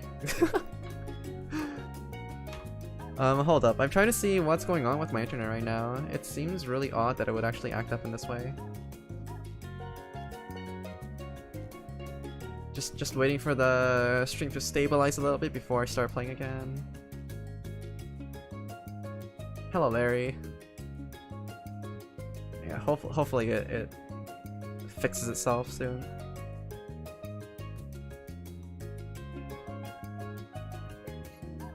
I don't know why it's doing this, but I have a feeling that I might have to yell at my ISP again. Maybe. I'm hoping I won't have to, but they leave me no choice. They're gonna maybe go full Karen on them. They leave me no choice. Yeah, it's really frustrating because I sometimes get these dips even when I'm working as well. Just really annoying. Is that coral? That is a block of coral. Wait, are we near a warm ocean biome? Wait, I'm pretty sure that's a coral block, isn't it? Or is it diorite?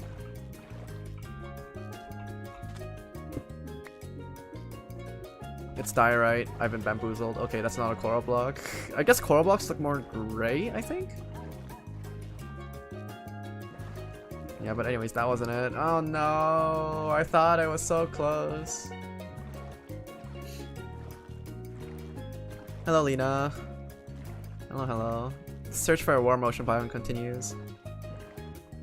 Let's see. Yeah, this much has been explored pretty thoroughly. But there's nothing here for me. There's no more motion biomes, no nothing. Come on, tropical fish. Who would have thought that this project would take so much time? I honestly thought that warm ocean biomes would be a lot more common than this.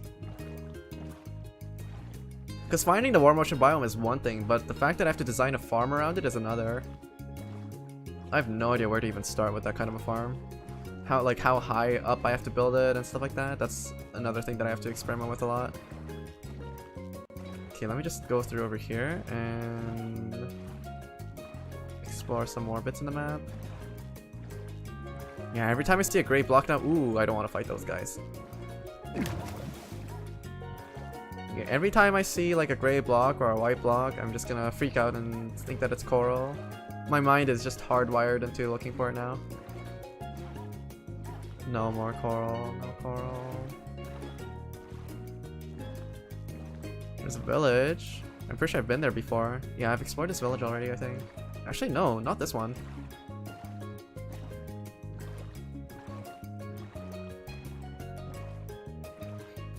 Minecraft is your CPU hard as fuck. Yeah. I don't think it's using up, I don't think Minecraft is really good at using multiple cores though. That might be a problem. Why? Yeah, I have a feeling the stream I have a feeling streaming in general just goes a lot smoother if you have a 5600X or like any of the 5000 series AMD CPUs rather than a 30,000 series one. Because of the higher single core boost. Because I'm pretty sure the 5000 series actually goes up to like a 4 GHz boost. Like, I mean, not a 4, like, it's like a 4.5 or like 5 GHz boost, no problemo. But a 3700X basically struggles to get like 4.1 on all cores. Let's see, any more motion biomes over here? Oh yeah, that's the crazy world gen I was looking at earlier. Well, it's a part of the crazy world gen I was looking at earlier, I think. No, this isn't as crazy as it was. Yeah, there was another part that was actually just bonkers in terms of how awesome it looked.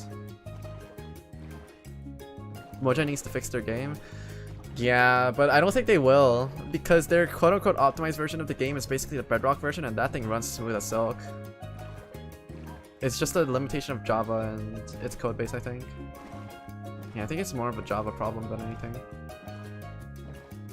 Java wasn't designed for AAA games like this, or what was eventually planned to become a AAA game like this. unfortunate. That's why we have optimization tools, right? But yeah. Hopefully they do something about it soon. But I don't know. Like with the Bedrock version of Minecraft, they had to cut so many things back in order to make it as smooth as it is.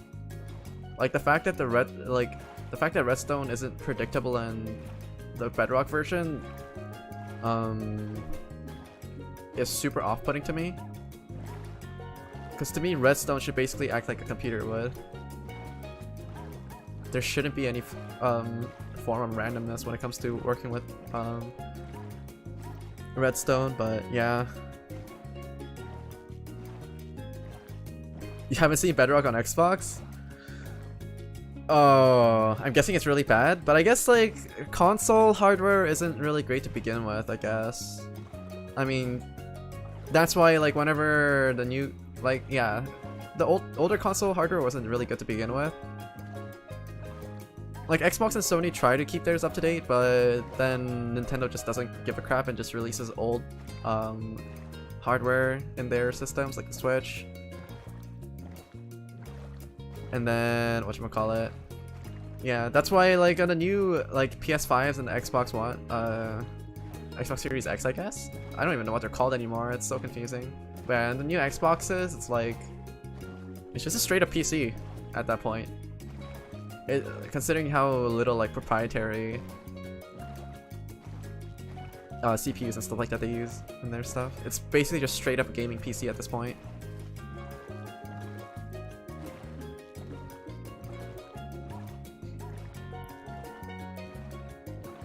The old legacy editions run much better. Ah, I see.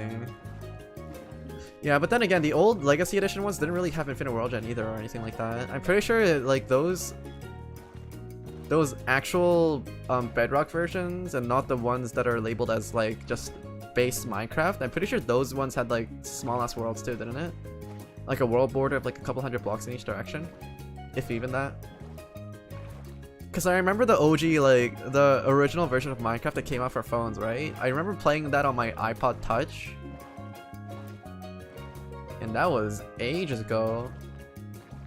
And if I try to run any other game on that iPod Touch, like I don't even know if I still have it anymore, but yeah, if I try to run anything on that thing, yeah, it would just straight up crash. It wouldn't. It's not even able to play puzzle games because I'm pretty sure it's gonna crash while loading up any of the modern advertisements.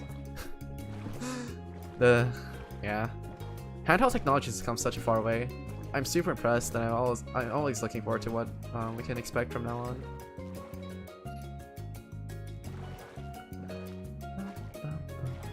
The gaps between console and handheld is closing super quickly.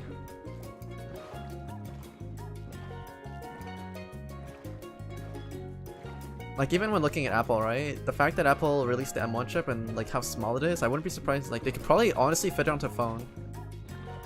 And you basically have the processing power of like a MacBook Pro on a phone. Like that's kind of wild, isn't it? To think about. What am I looking at?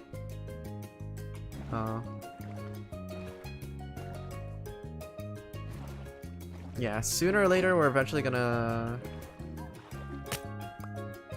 Ah, no, my boat. Ow! Ow? Do I still have my boat? I do. Okay, well, I'm unwelcome over here, apparently, so... Let me just sleep for the night, and then I'm just gonna take a boat and skedaddle. Yeah, this place is nothing for us once again. Once again. I'm just gonna head back to my base, and I'm gonna explore the southeastern quadrant, and then I'm just gonna call it a day, I think. That's probably gonna take up the rest of my hour as well. ARM is the future, TBH? Yeah, we'll have to see. The M1 chip is actually super impressive. Because I wanted to get an iPad Pro, but... yeah, iPad OS is holding me back from committing to that decision. iPad OS leaves a lot to be desired. The fact that you can program in, what was it, like SwiftKey, I think? The fact that you can program a SwiftKey to make like iPhone and iPad apps natively on the iPad is a step in the right direction, but until we get Xcode, which is likely never going to happen, Yeah, iPad is just gonna be in a kind of awkward state. And also, apps can actually use more than 5 gigs of RAM, but I don't know if that's been addressed yet, or if it's going to be addressed in iPadOS 15. I'm hoping it does, but yeah, there's a lot of things holding me back from buying it, and it's not just like the $2,000 freaking price tag that comes with that thing as well. It's definitely not a purchase that I'm willing to make on a whim.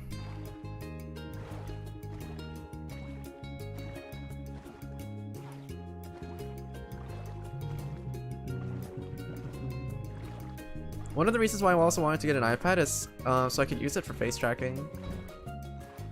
There's a lot of interesting things you can do with ARKit that I can't really do with a standard traditional webcam, unfortunately. I believe Android has something similar to ARKit, which is called AR Core, but it's not as robust.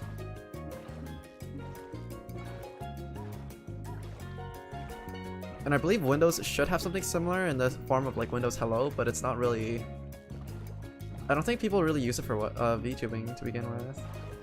I don't even know if it's possible to VTube with Windows Hello. Yeah, it's in kind of an awkward spot. I don't know if I don't know if its API has been publicly released, or if it's basically just proprietary software that uses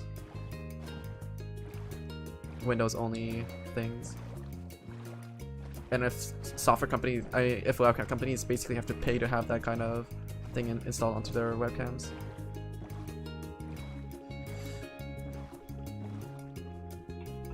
Might buy a Chromebook and stuff Linux on it.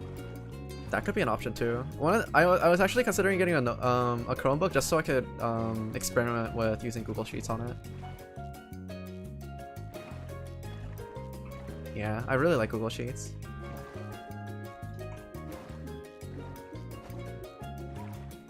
But then again, it is Chromebook, so I don't know. Yeah, it comes at what, like a $200 or $300 price tag or something like that. Yeah, I don't know. I don't feel like I need another laptop in my life. I already have like a 2-in-1 laptop that I don't really use. It's kind of being repurposed into like a home entertainment system at this point, but yeah, it's okay. I don't need another laptop.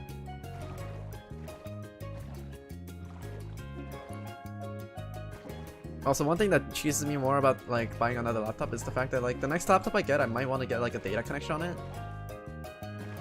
But if I were to do that, that's another monthly cost that I have to shell out for. And I'm getting tired with balancing so many subscriptions because I already read like manga and stuff like that. Having to juggle more subscriptions is just gonna be another headache. I don't need a powerful computer since all I play is Minecraft. Oh, fair enough. Yeah, that's very fair.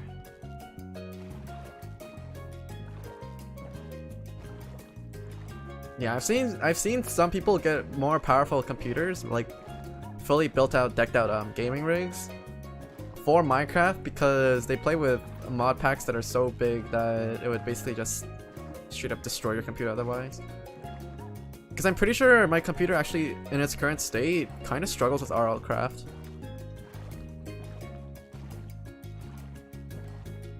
And to add to that, if you actually want to add shaders too, then that adds another layer of software improvements that you need, hardware improvements. Yeah. So a lot of content creators that are looking to stream Minecraft with shaders end up getting like 3090s and shit like that. Which is honestly overkill for most AAA games titles, but like, then again, that's kind of the lengths that we have to go to if you if you want to stream unoptimized games. Also applies to older games as well. Yeah, there's so much deep ocean over here, but still no warm ocean.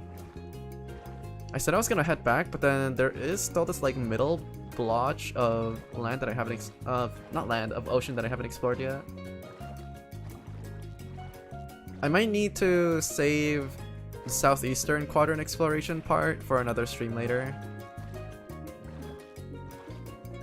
And then if that one, yeah, that stream might just be split up into two things because I explored 2 quadrants today.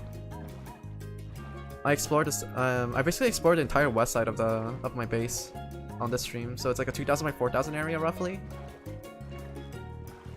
So we did cover a lot of landmass, but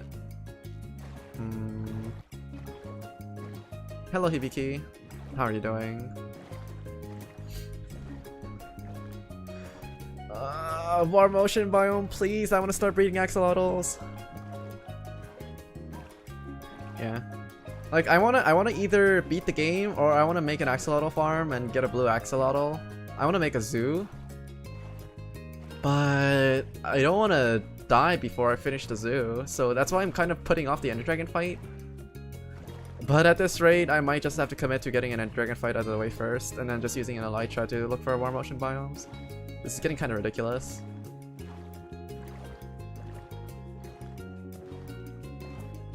And I don't want to use like a third-party like seed, whatchamacallit, like a seed, like a world analyzer, well, like one of those tools that basically tells you where all the strongholds and stuff like that are, and like where to find specific biomes. I don't want to stick to using one of those tools to find it because I want to try to keep this experience as quote-unquote vanilla as possible, even though I'm using like quality of life mods.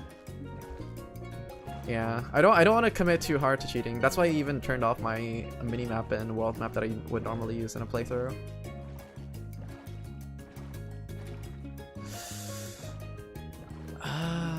Yeah, otherwise I wouldn't be using this vanilla map. I'm gonna head in this direction, and I'm pretty sure I'm gonna wrap around here. Yeah, actually, let me just take a better look at this map. Yeah, I did explore most of this island over here already. So let me just take a look at this, and then I'm gonna head back to my base. Yeah, this ain't it. No war motion biomes here. None here, unfortunately. Yeah, so this entire western section of my base, nothing good. Absolutely worthless garbage. We did manage to find a bunch of villages though. Maybe I can make like a really annoying noise machine using town bells. But then again, this isn't a multiplayer server, so it's like the only person I'd annoy is myself. So there's no benefit in making stupid like machines like that. Bedrock is buggy as hell. Yeah. Like one of the things that annoys me a lot about Bedrock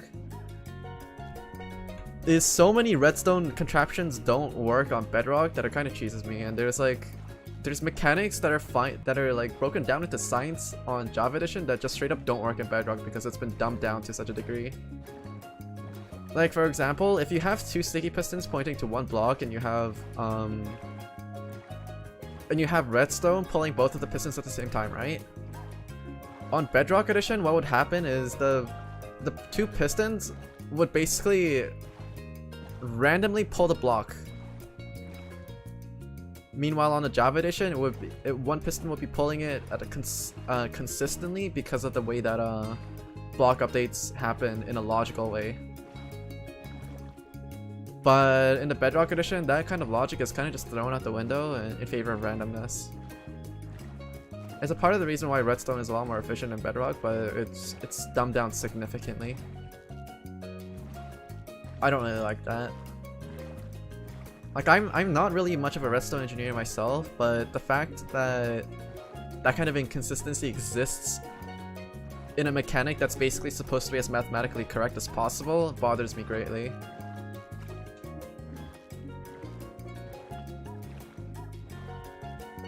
Like, it shouldn't be random. It shouldn't be random at all.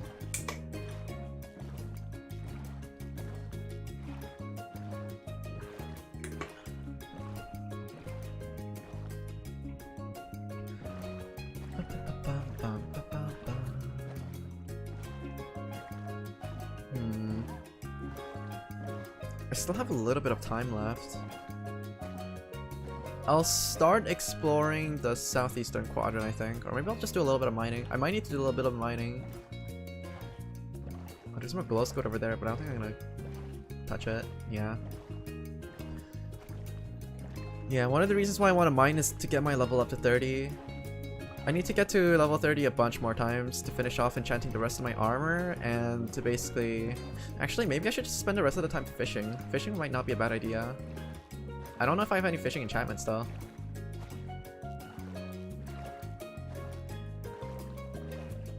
I do see a spider. It's also a creeper.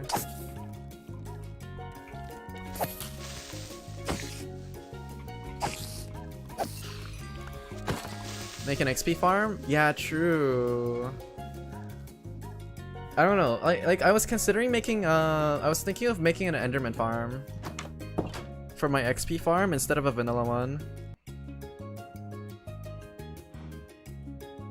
I might just use command blocks to redo the mechanics in Bedrock to be closer to Java. It'd be painful though. Yeah, that would definitely be painful. Yeah, that sounds pain for sure. Yeah, XP, like the regular like vanilla XP farm where you would basically have like a monster spawner up in the air. That kind of XP farm I'm really hesitant to commit to because the chance that I die while making one is super high. So that's kind of scary. And another thing that I'm kind of scared of is, like, if I make an Enderman farm, I'm not gonna make it super. I'm not gonna make it with like Endermites and stuff like that. I'm just gonna have this traditional farm where I basically just look at a bunch of Endermen and just like kill at them. Yeah, I'm not gonna do the Endermite bait thing because that's also another thing that might end up killing me, especially if I were to try to make the farm at the bottom of the void.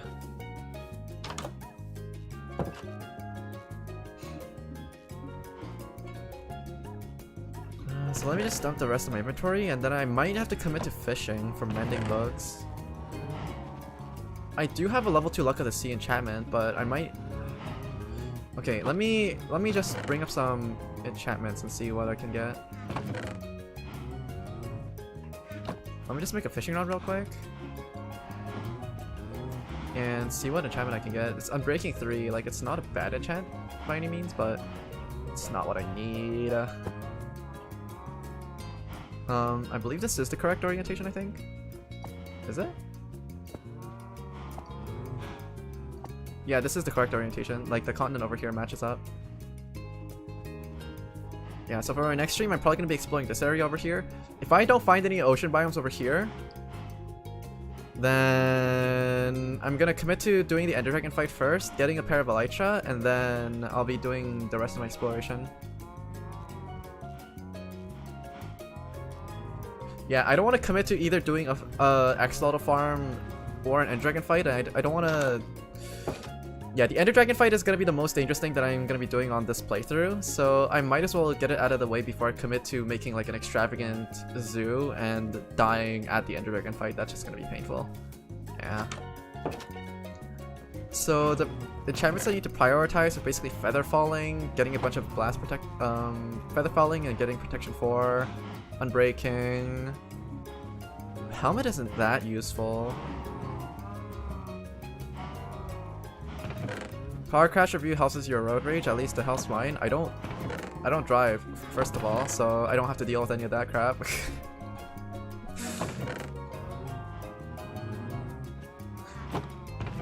Yeah, I don't know.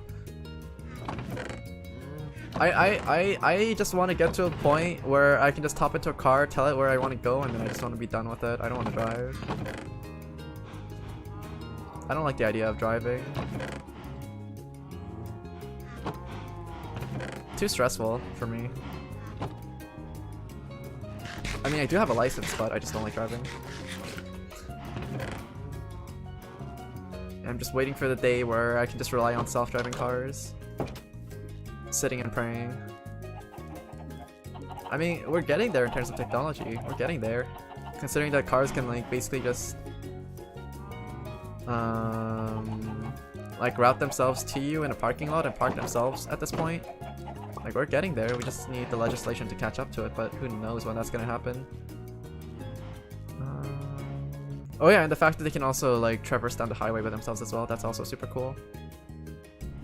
So this pickaxe is eventually gonna die out, but I'm gonna have to merge it with this one to make an efficiency 5 one. Actually, it's getting fairly close to the halfway point. Yeah, I think I need to start fishing. I need to start fishing. Yeah, fishing is gonna be a priority.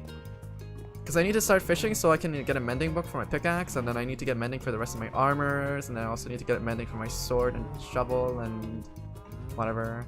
Yeah, the first mending book that I get is probably gonna be dedicated to my fishing rod. Ow. Now, if I were to make something like a fishing shack, I should probably do it somewhere safe. So where could I do that? Maybe somewhere over here?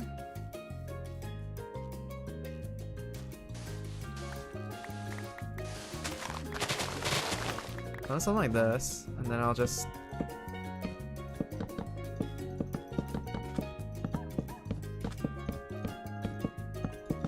something super simple like this.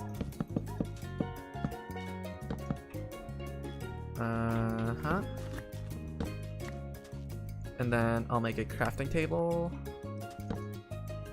Some chests. And some fences. Actually, no, these fences should be extended outwards like this. So that zombies and stuff can't crawl out from the sides. And then... oh, it's 4 AM for me. Oh, jeez.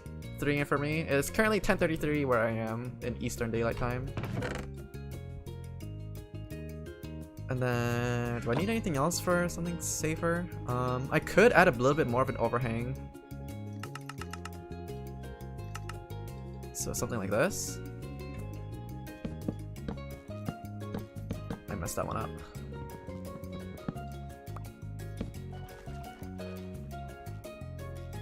That's good enough for me, I think.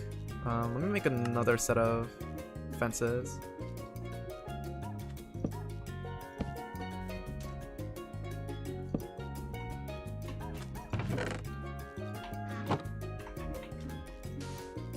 Something like this. Yeah. Yep. And then I'll add a door.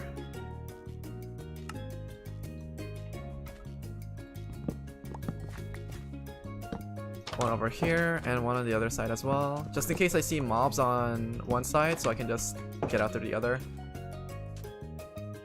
And I think this should be about safe enough, I think.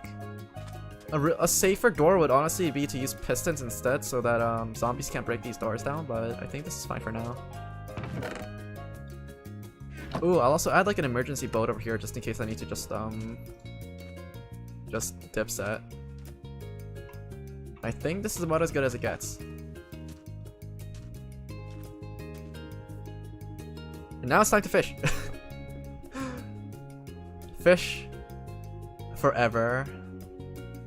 Gotta go sleep? Alright, good night, health shift. I'll see you around in another stream later. Yeah, 3 AM is a pretty good time to sleep.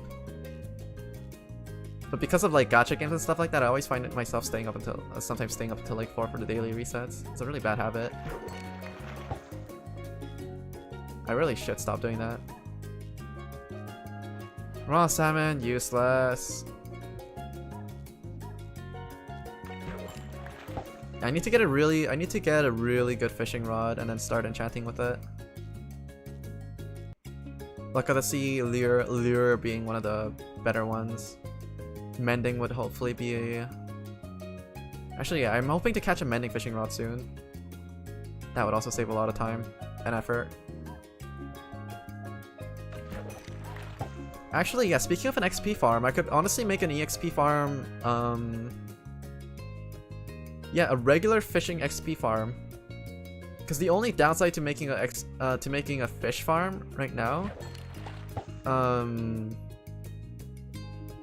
is the fact that you don't get treasures from it with the older designs, but you can still get EXP, so it's not too bad of an investment. Like, free XP is free XP, right? I might do that. And I might just have it like fish in the corner of my screen while I'm playing Apex Legends or something like that. Yeah, that could be something that I could do. I'll try that later, actually.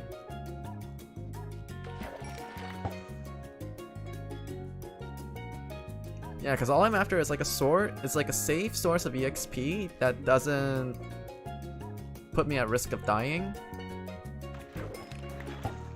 And oh my god, I don't. Garbage. Yeah, so a fish farm could work. I might do that.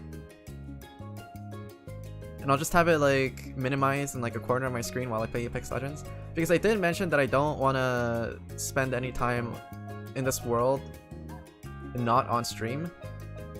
Just in case I do something stupid and I end up dying. Yeah. Yeah, so when I play other games, I might just have Minecraft off in a corner on my screen, just AFK fishing. That might be the play. Yeah, I think I'm just gonna fish for a little longer before I call it a day. Because I want to make, whatchamacallit. Let me just clear some inventory space over here real quick.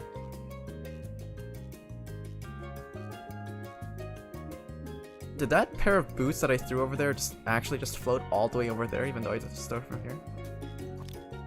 I think I missed that fish.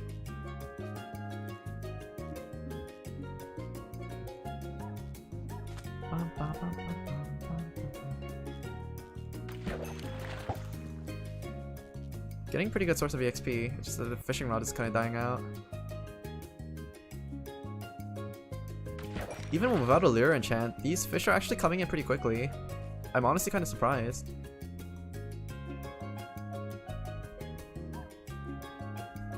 Do I have a bed with me? I do.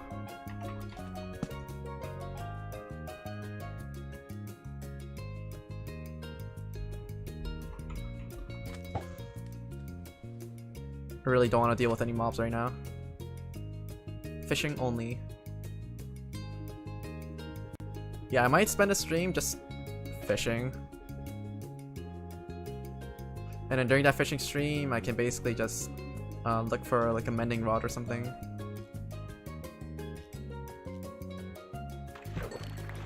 I don't want to use the Luck of the Sea 2 enchantment book that I have right now until I find an Unbreaking one or one with a Luck of the Sea 2.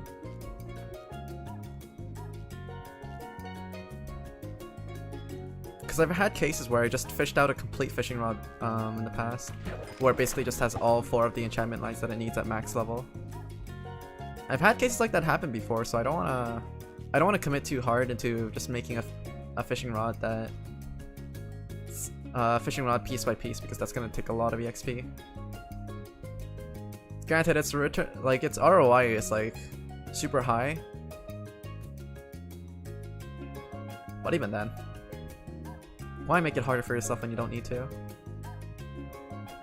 Because in a lot of cases like this, right, when you think about it, it's like we stop thinking of our own personal time as like a resource, when that's like just a super unhealthy thing to do.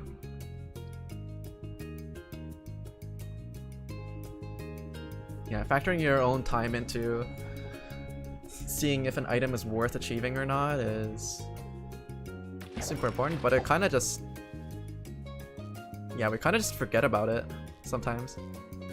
And it's kind of a big problem when it comes to playing video games like BDO or something, where it's like, oh, this item, or any other MMO for that matter, where it's like, ooh, this item would only take me like 20 hours of grinding for me to get this, and it's like, well, I can split that grind over 5 days of 4 hours a week, and then it's like in 1 week I can basically have this piece of gear that I've been looking forward to. But then you realize you basically spent 20 hours just grinding in a circle. And then it's like, you question yourself on thinking, is this really worth it or not? Is this really worth it? Yeah, that's one of the bigger reasons why I stopped playing MMOs for the most part. Because that kind of thinking, I thought it was just bad. Like, I don't find any fault in playing MMOs. Like, I think MMOs can be really fun, but if you're solo playing MMOs, and you and you're grinding for best in slot gear without any people to show it off to, then I think that's like I think that's just depressing, to be honest. That's just my personal take on MMOs. It seems like the stream is fine on YouTube's end, but Twitch seems to be having a lot of problems for some reason. At this point, I'm partially blaming the restream server, I think. Alright, no, it's back, it's back. I don't know what's going on with my internet. It used to be fine, but...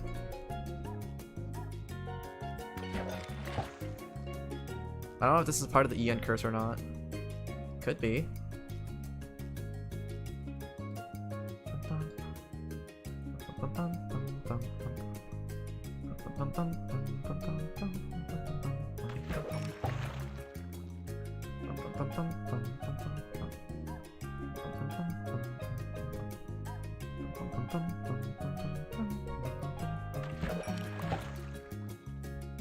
So far, we have not fished up a single treasure. I'm wondering if it's because this body of water isn't big enough. It's probably not. I mean, it's probably big enough. Maybe it's just like...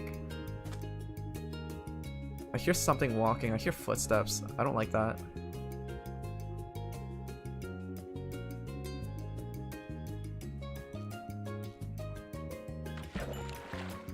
Am I gonna find like a creeper or something?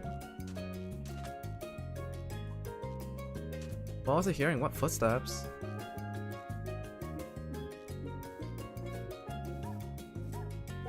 Oh, I know where the footsteps are coming from. There's like a little mini cave over here somewhere underneath my little island. That's probably where it's coming from. Okay, back to fishing. Yeah, I can't deal with that. I don't want to explore it, or I have a feeling like if I try to dig down into it, I'm gonna open a Pandora's box. So I'm just gonna leave it closed for now.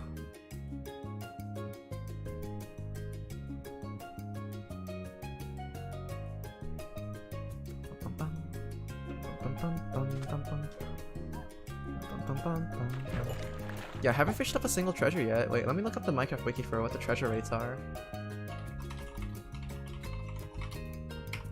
Minecraft fishing treasure. I got string. I'm pretty sure that counts as junk. Junk and treasure. So unenchanted chance to get a treasure is approximately, it's 5%. Huh.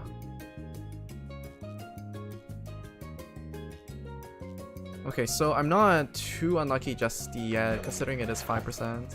Because we've only fished up, what, like 22, 24, 25 things?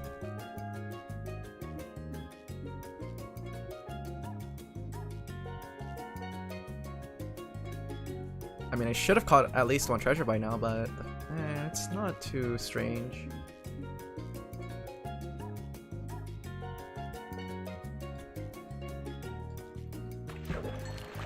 Definitely not too strange yet. Okay, it's getting to the point where it's unlikely. But yeah, 5% chance to catch a treasure, unenchanted. And then it goes up to like 7.1 and 9.2 and 11.3 depending on the luck of the sea level. Did I miss a fish? Oh no, it was coming in. I just saw it on top left. Ah. Yeah, so, and there's like 85% chance to catch fish, and it goes down to 84.8, 84.7, and 84.5. So yeah, 85% chance to catch a fish. It's just that the probability of you catching treasure, I mean, the probability of you catching junk gets shifted over into the probability of you catching treasure instead. So it shifts from an unenchanted 5% chance to get treasure and a 10% chance to get junk into an 11.3% chance to get treasure and 4.2% chance to get junk instead. That's basically how it goes down, I see. Okay, interesting. Okay, now we're actually getting pretty unlucky over here. The fact that we caught 29 fish already and we don't have any treasures. If it gets to 50 fish without catching a single treasure, then it might be because the water is not deep enough. No, that's the chance of that happening is very little. I think the only, like, the amount of water you need is like a 5x5 around the bobber, and it only needs to go down by like 2 blocks, and so long it has like no blocks above it, I think it's fine. At least in 1.16.5, that was the fishing mechanics behind it. Yeah, it didn't need too much water. But it's like a 5x5 around the bobber. And it needed to basically face sunlight or equivalent. So there could be like glass blocks, I think. I'm not sure if they doubled down on that kind of restriction or not. Yeah, I don't know if having glass blocks on top of your bobber is allowed. But in order to catch treasures, that like they added a whole bunch of restrictions on during Minecraft 1.16 to stop people from making like AFK EXP farms, like super compact ones where you could basically just hold right click and get a bunch of treasures overnight. They basically destroyed those types of farms. So the new farms that people are coming up with are actually kind of crazy. Because based on the restrictions where you can't have like any blocks above your bobber in a 5x5 area, and you basically need like, and around your bobber you need either air blocks or water blocks. So people are coming up with builds where you would basically have a bobber in a glitched out source block of water in the air, and if a fish manages to latch onto a bobber, it basically gets plunged down into a boat where it basically gets stuck until you until you reel in your fishing rod. Like when I learned about the mechanics behind that build, I was like, yeah, Minecraft engineers are like a whole different breed. I don't think I can make anything like that until I make a it's level 30. I don't think I can make anything like that until I get slime balls though. But it might be worth investing in, simply because AFK catching treasures is gonna be a huge time save, since I won't need to mess around with making new villagers. So I wanted to make a power 4 bow, and it's only a power 4 bow. It's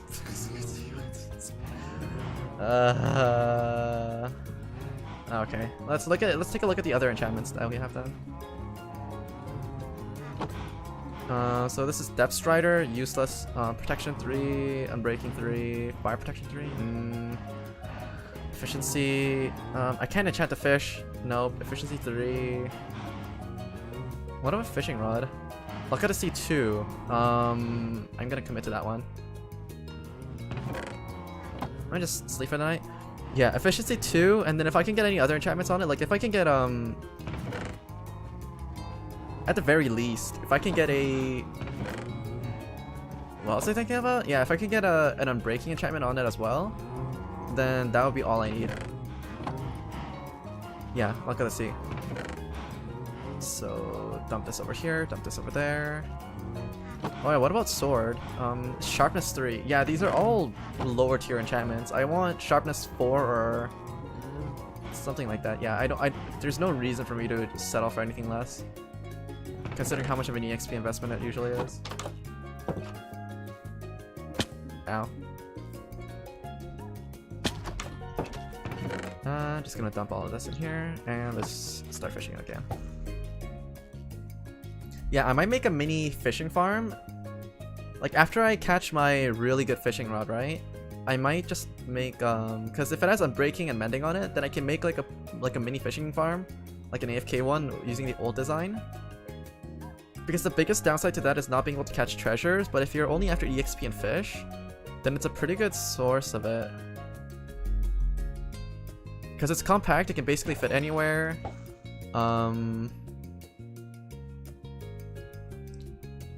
And because of the F3 and T trick, where you can basically just hold right click and just, like, even with... You can make the game think that you're holding right click even though you're not actually tapped into the game.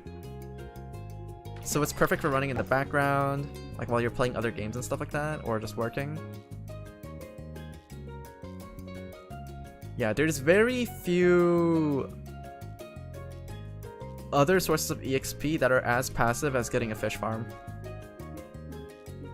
Because there's some like wither skeleton farms you can design where you use wolves and minecarts to basically just whack at wither skeletons that basically fall a certain distance and are within one-shot range in terms of health.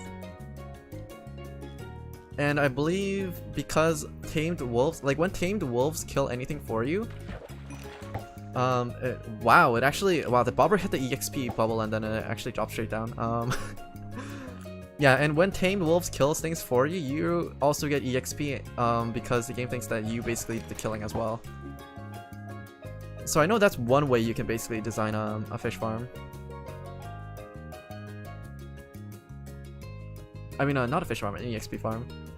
And that's also a really good way for you to get a bunch of bones if you want to make if you want to grow a bunch of flowers, or coal if you want to fuel your giant smelters and stuff like that. Auto furnace.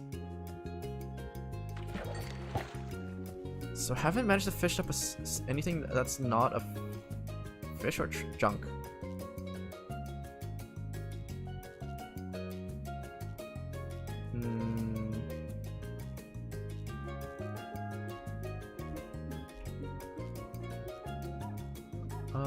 Okay, to catch items in the treasure category, the bobber must be in open water. This is technically defined as a 5x4x5 vicinity around the bobber resting on the water surface, 2 blocks away horizontally, 2 blocks above the water surface, and 2 blocks deep. Each horizontal layer in this area must consider of only air or lily pads or water source blocks. Waterlogged blocks without collision, such as signs or coral, and bubble columns. Yeah, or these are like or conditions, okay? And these conditions are checked every tick to determine if the player is eligible to receive treasure from a fishing attempt. If the conditions are not met, the only items in the junk and fish categories can be obtained from fishing. Well, that being said, I've already caught like 40 or 50 different fish at this point, and I haven't managed to catch a single treasure, which is supposed to be at a 5% catch rate. So my luck is down pretty bad right now. Yeah, it's like 33, 43, 44. Not looking good. Yeah, honestly, out of all the things I could catch, like there's a bow, enchanted book, fishing rod, name tag, nautilus shell, and saddle. None of these would be a bad find. Well, except for maybe the saddle. I don't really plan on doing much with the saddle.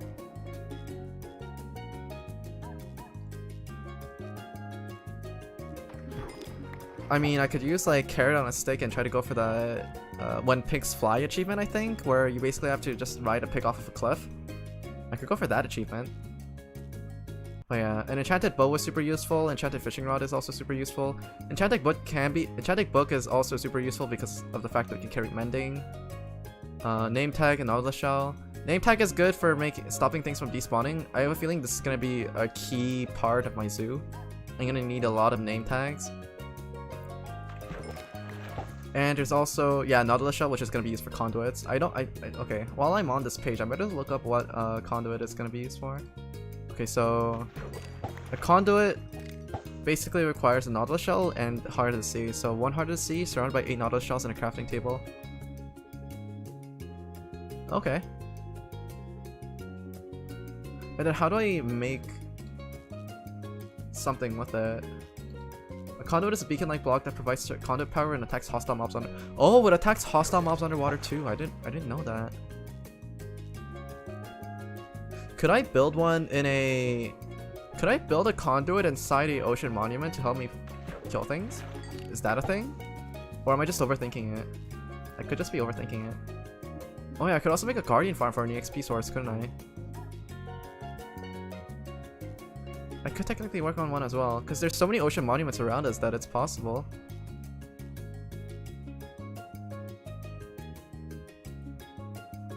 And it's like ocean monuments after you kill the big dudes, right? It's not hard to work around. Like making a guardian farm. It's not difficult, it's just that it's time consuming. Yeah, Guardian Farm might be the play. Guardian Farm. Ugh. The fact that these bobbers can basically get stuck on items as they're coming towards you is kind of annoying. Okay, this time it didn't crash into it. Okay, I'm gonna keep fishing until this fishing rod dies out, I think, and then I'm gonna call it a day. The fact that I haven't managed to find a single treasure in, like, all these attempts so far is kind of disheartening. Okay, Okay, so if I were to find zero treasures in a row with a standard fishing rod that uses 64 durability, that's like what, 0.5 to the power of 64? I mean 0.95 to the power of 64. 95 to the power of 64.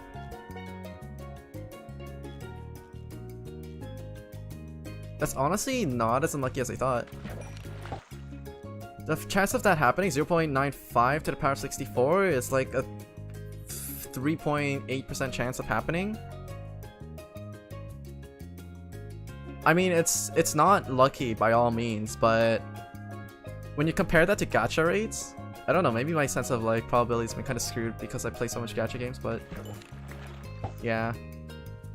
The fact that this happening is at like a basically 4% chance is like, maybe it's not that bad.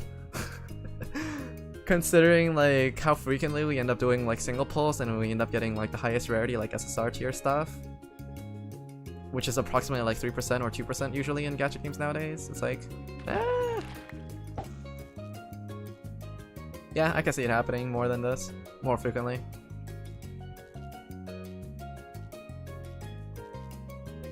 Okay, but seriously, come on game. I need you to help me progress. Or at the very least, if I can get a fishing rod with like a decent lure level, I'm gonna slap on my Luck of the Sea enchantment on it. And I'm just gonna commit to becoming a fisherman for the time being.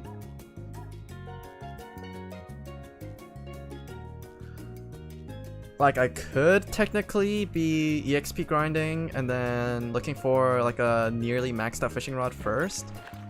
But my priority right now is getting a fishing rod with a mending enchantment line on it, because usually when those fishing rods are fished up, they usually come with a bunch of other enchantments as well. And I want to know what kind of enchantments I'm missing on that rod before I commit to piecing it together with something else. Ah, I did the thing again. Yeah, because or else I might end up with a situation where I basically have like a completed fishing rod, but then I get a fishing rod with like a mending enchantment. I get a nearly completed fishing rod, and then I'm just gonna stress over the fact that I basically wasted a bunch of EXP on something that could have been finished with one enchantment. But then again, like, this boils back to using my own time as like a resource. Because it could be possible that using the non-mending fishing rod could have saved me a bunch of time by fishing up the better enchantment rod faster in the first place. But whether that time cost is justified by me EXP grinding over and over again is a different story. I think it boils down to it not being worth it in the end, because I don't have a reliable EXP farm, where, yeah, I think that's kind of the case right now. And it broke. We didn't manage to catch a single treasure even though I burned through a single rod. Okay. Oh yeah, one of the other concepts that I was thinking of is like making an EXP farm with making like a crappy EXP farm, right? With like a bunch of fishing rods, but until you get like a mending fishing rod, it's basically impossible to maintain a fishing farm where you can basically just hold right click in one area and just have it last forever. So you end up running into the problem where one of the things holding you back is the fact that you can only have so many fishing rods in your inventory, right? I mean, you can yeah, so in order to counteract that, one thing that I was thinking of was basically having like a dispenser hooked up to a bunch of chests, where that dispenser would basically be set up to a clock that will basically dispense you a fishing rod every couple of like seconds or something like that. Timer is entirely dependent up to the player. And then yeah, so long as it's at a stable clock where it's not where it's not at the risk of burning out. Yeah. And then you can basically have the dispenser feed you fishing rods, and then any other excess fishing rods are basically caught in the hopper below you, because you need a hopper below you to catch any fish that you catch in the first place. And you can basically no, never mind. Yeah, the dropper that's hooked up to the fishing thing is separate. It goes into a different inventory. Yeah, so you would basically have like a... Actually, yeah. No, it could work. Yeah, so you basically have a dispenser that's basically dispensing you like disposable fishing rods. And then it's basically hooked up to like another dispenser that's also set up to a clock where it leads to a bubble column upwards that feeds into the double chests full of fishing rods that you can basically use. And so even if you have, and you fill up the rest of your inventory slots with basically just random garbage, like oak logs for example, and you just cover it up so that you can only catch fishing rods as they're dispensed to you. I think that's pretty much the play if you're looking for a fishing system that doesn't, and you don't have like a fishing rod. But that's only for EXP because that's only for EXP and fish because you can't really catch treasures with it. Though that kind of a system could actually be repurposed into one of those more advanced AFK fishing stations where it uses like one of those floating blocks of water. Yeah, and then yeah, this is actually starting to turn into like a super convoluted setup for something that's that could become useless very, very quickly. Okay, wait, let me bring up MS Paint for this one. Maybe not MS Paint, but yeah, this requires drawing. Wait, hold up 1 second. Where's my Paint.net? Where is window capture? Paint.net, at source. So this is 1920 by 1080, yada yada yada. I want to draw this up before I forget about it, basically. That's my concern. Let me trim this down a little bit. Trim this down, trim this down. Trim it down.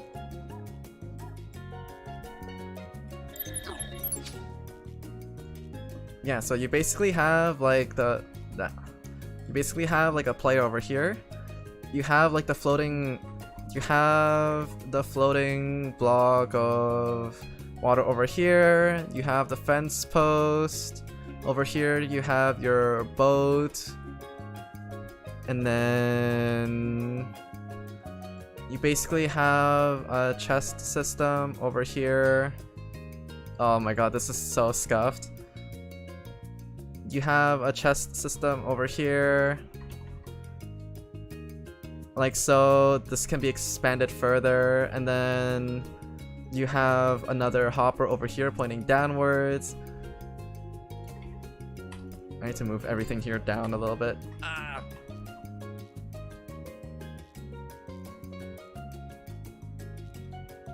Okay. No. Move everything down like this. Yeah, and then you basically have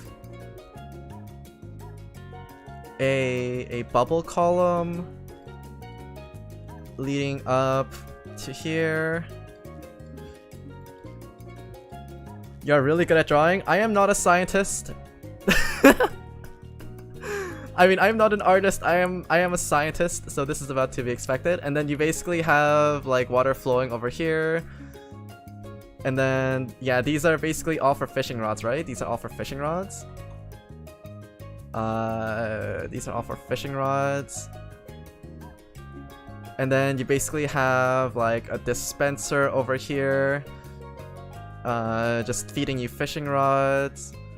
And then you have another dropper over here, with another dispenser, yeah. So it's like this. Let me just, oh no.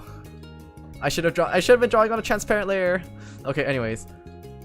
Yeah, and then it feeds this way, and then you have another dispenser, and then this thing also dispenses fishing rods, but it's this way, and then this goes all the way up into this bubble column, and then it basically just, it's an infinite cycle.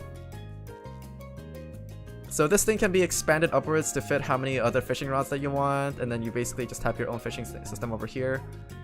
And I'm not sure how to stop the items from getting all the way into this chest over here, because if it's like fish or something, then you might just die by eating like fugu or something. That'd be bad.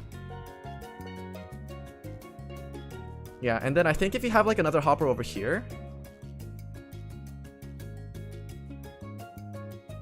and have it feed down separately into another chest system that goes down over here.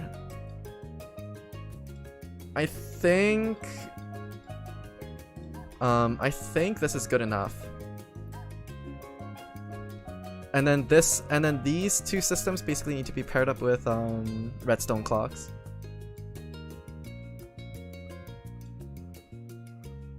Yeah, these two things need to be paired up with redstone clocks.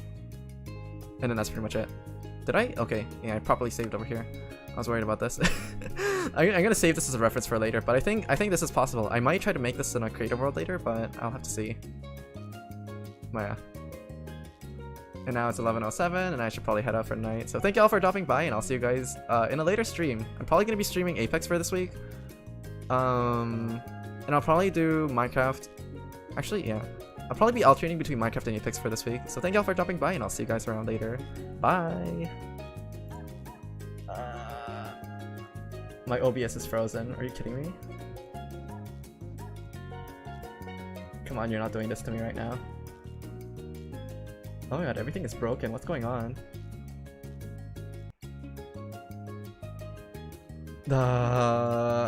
Shouldn't be like this. Come on, OBS. Yeah, OBS is like dying. Okay, anyways, thank you. Can I even switch over into my other scene? I don't think I can. Yeah, OBS is just straight up doo-doo. It's killing itself. Okay.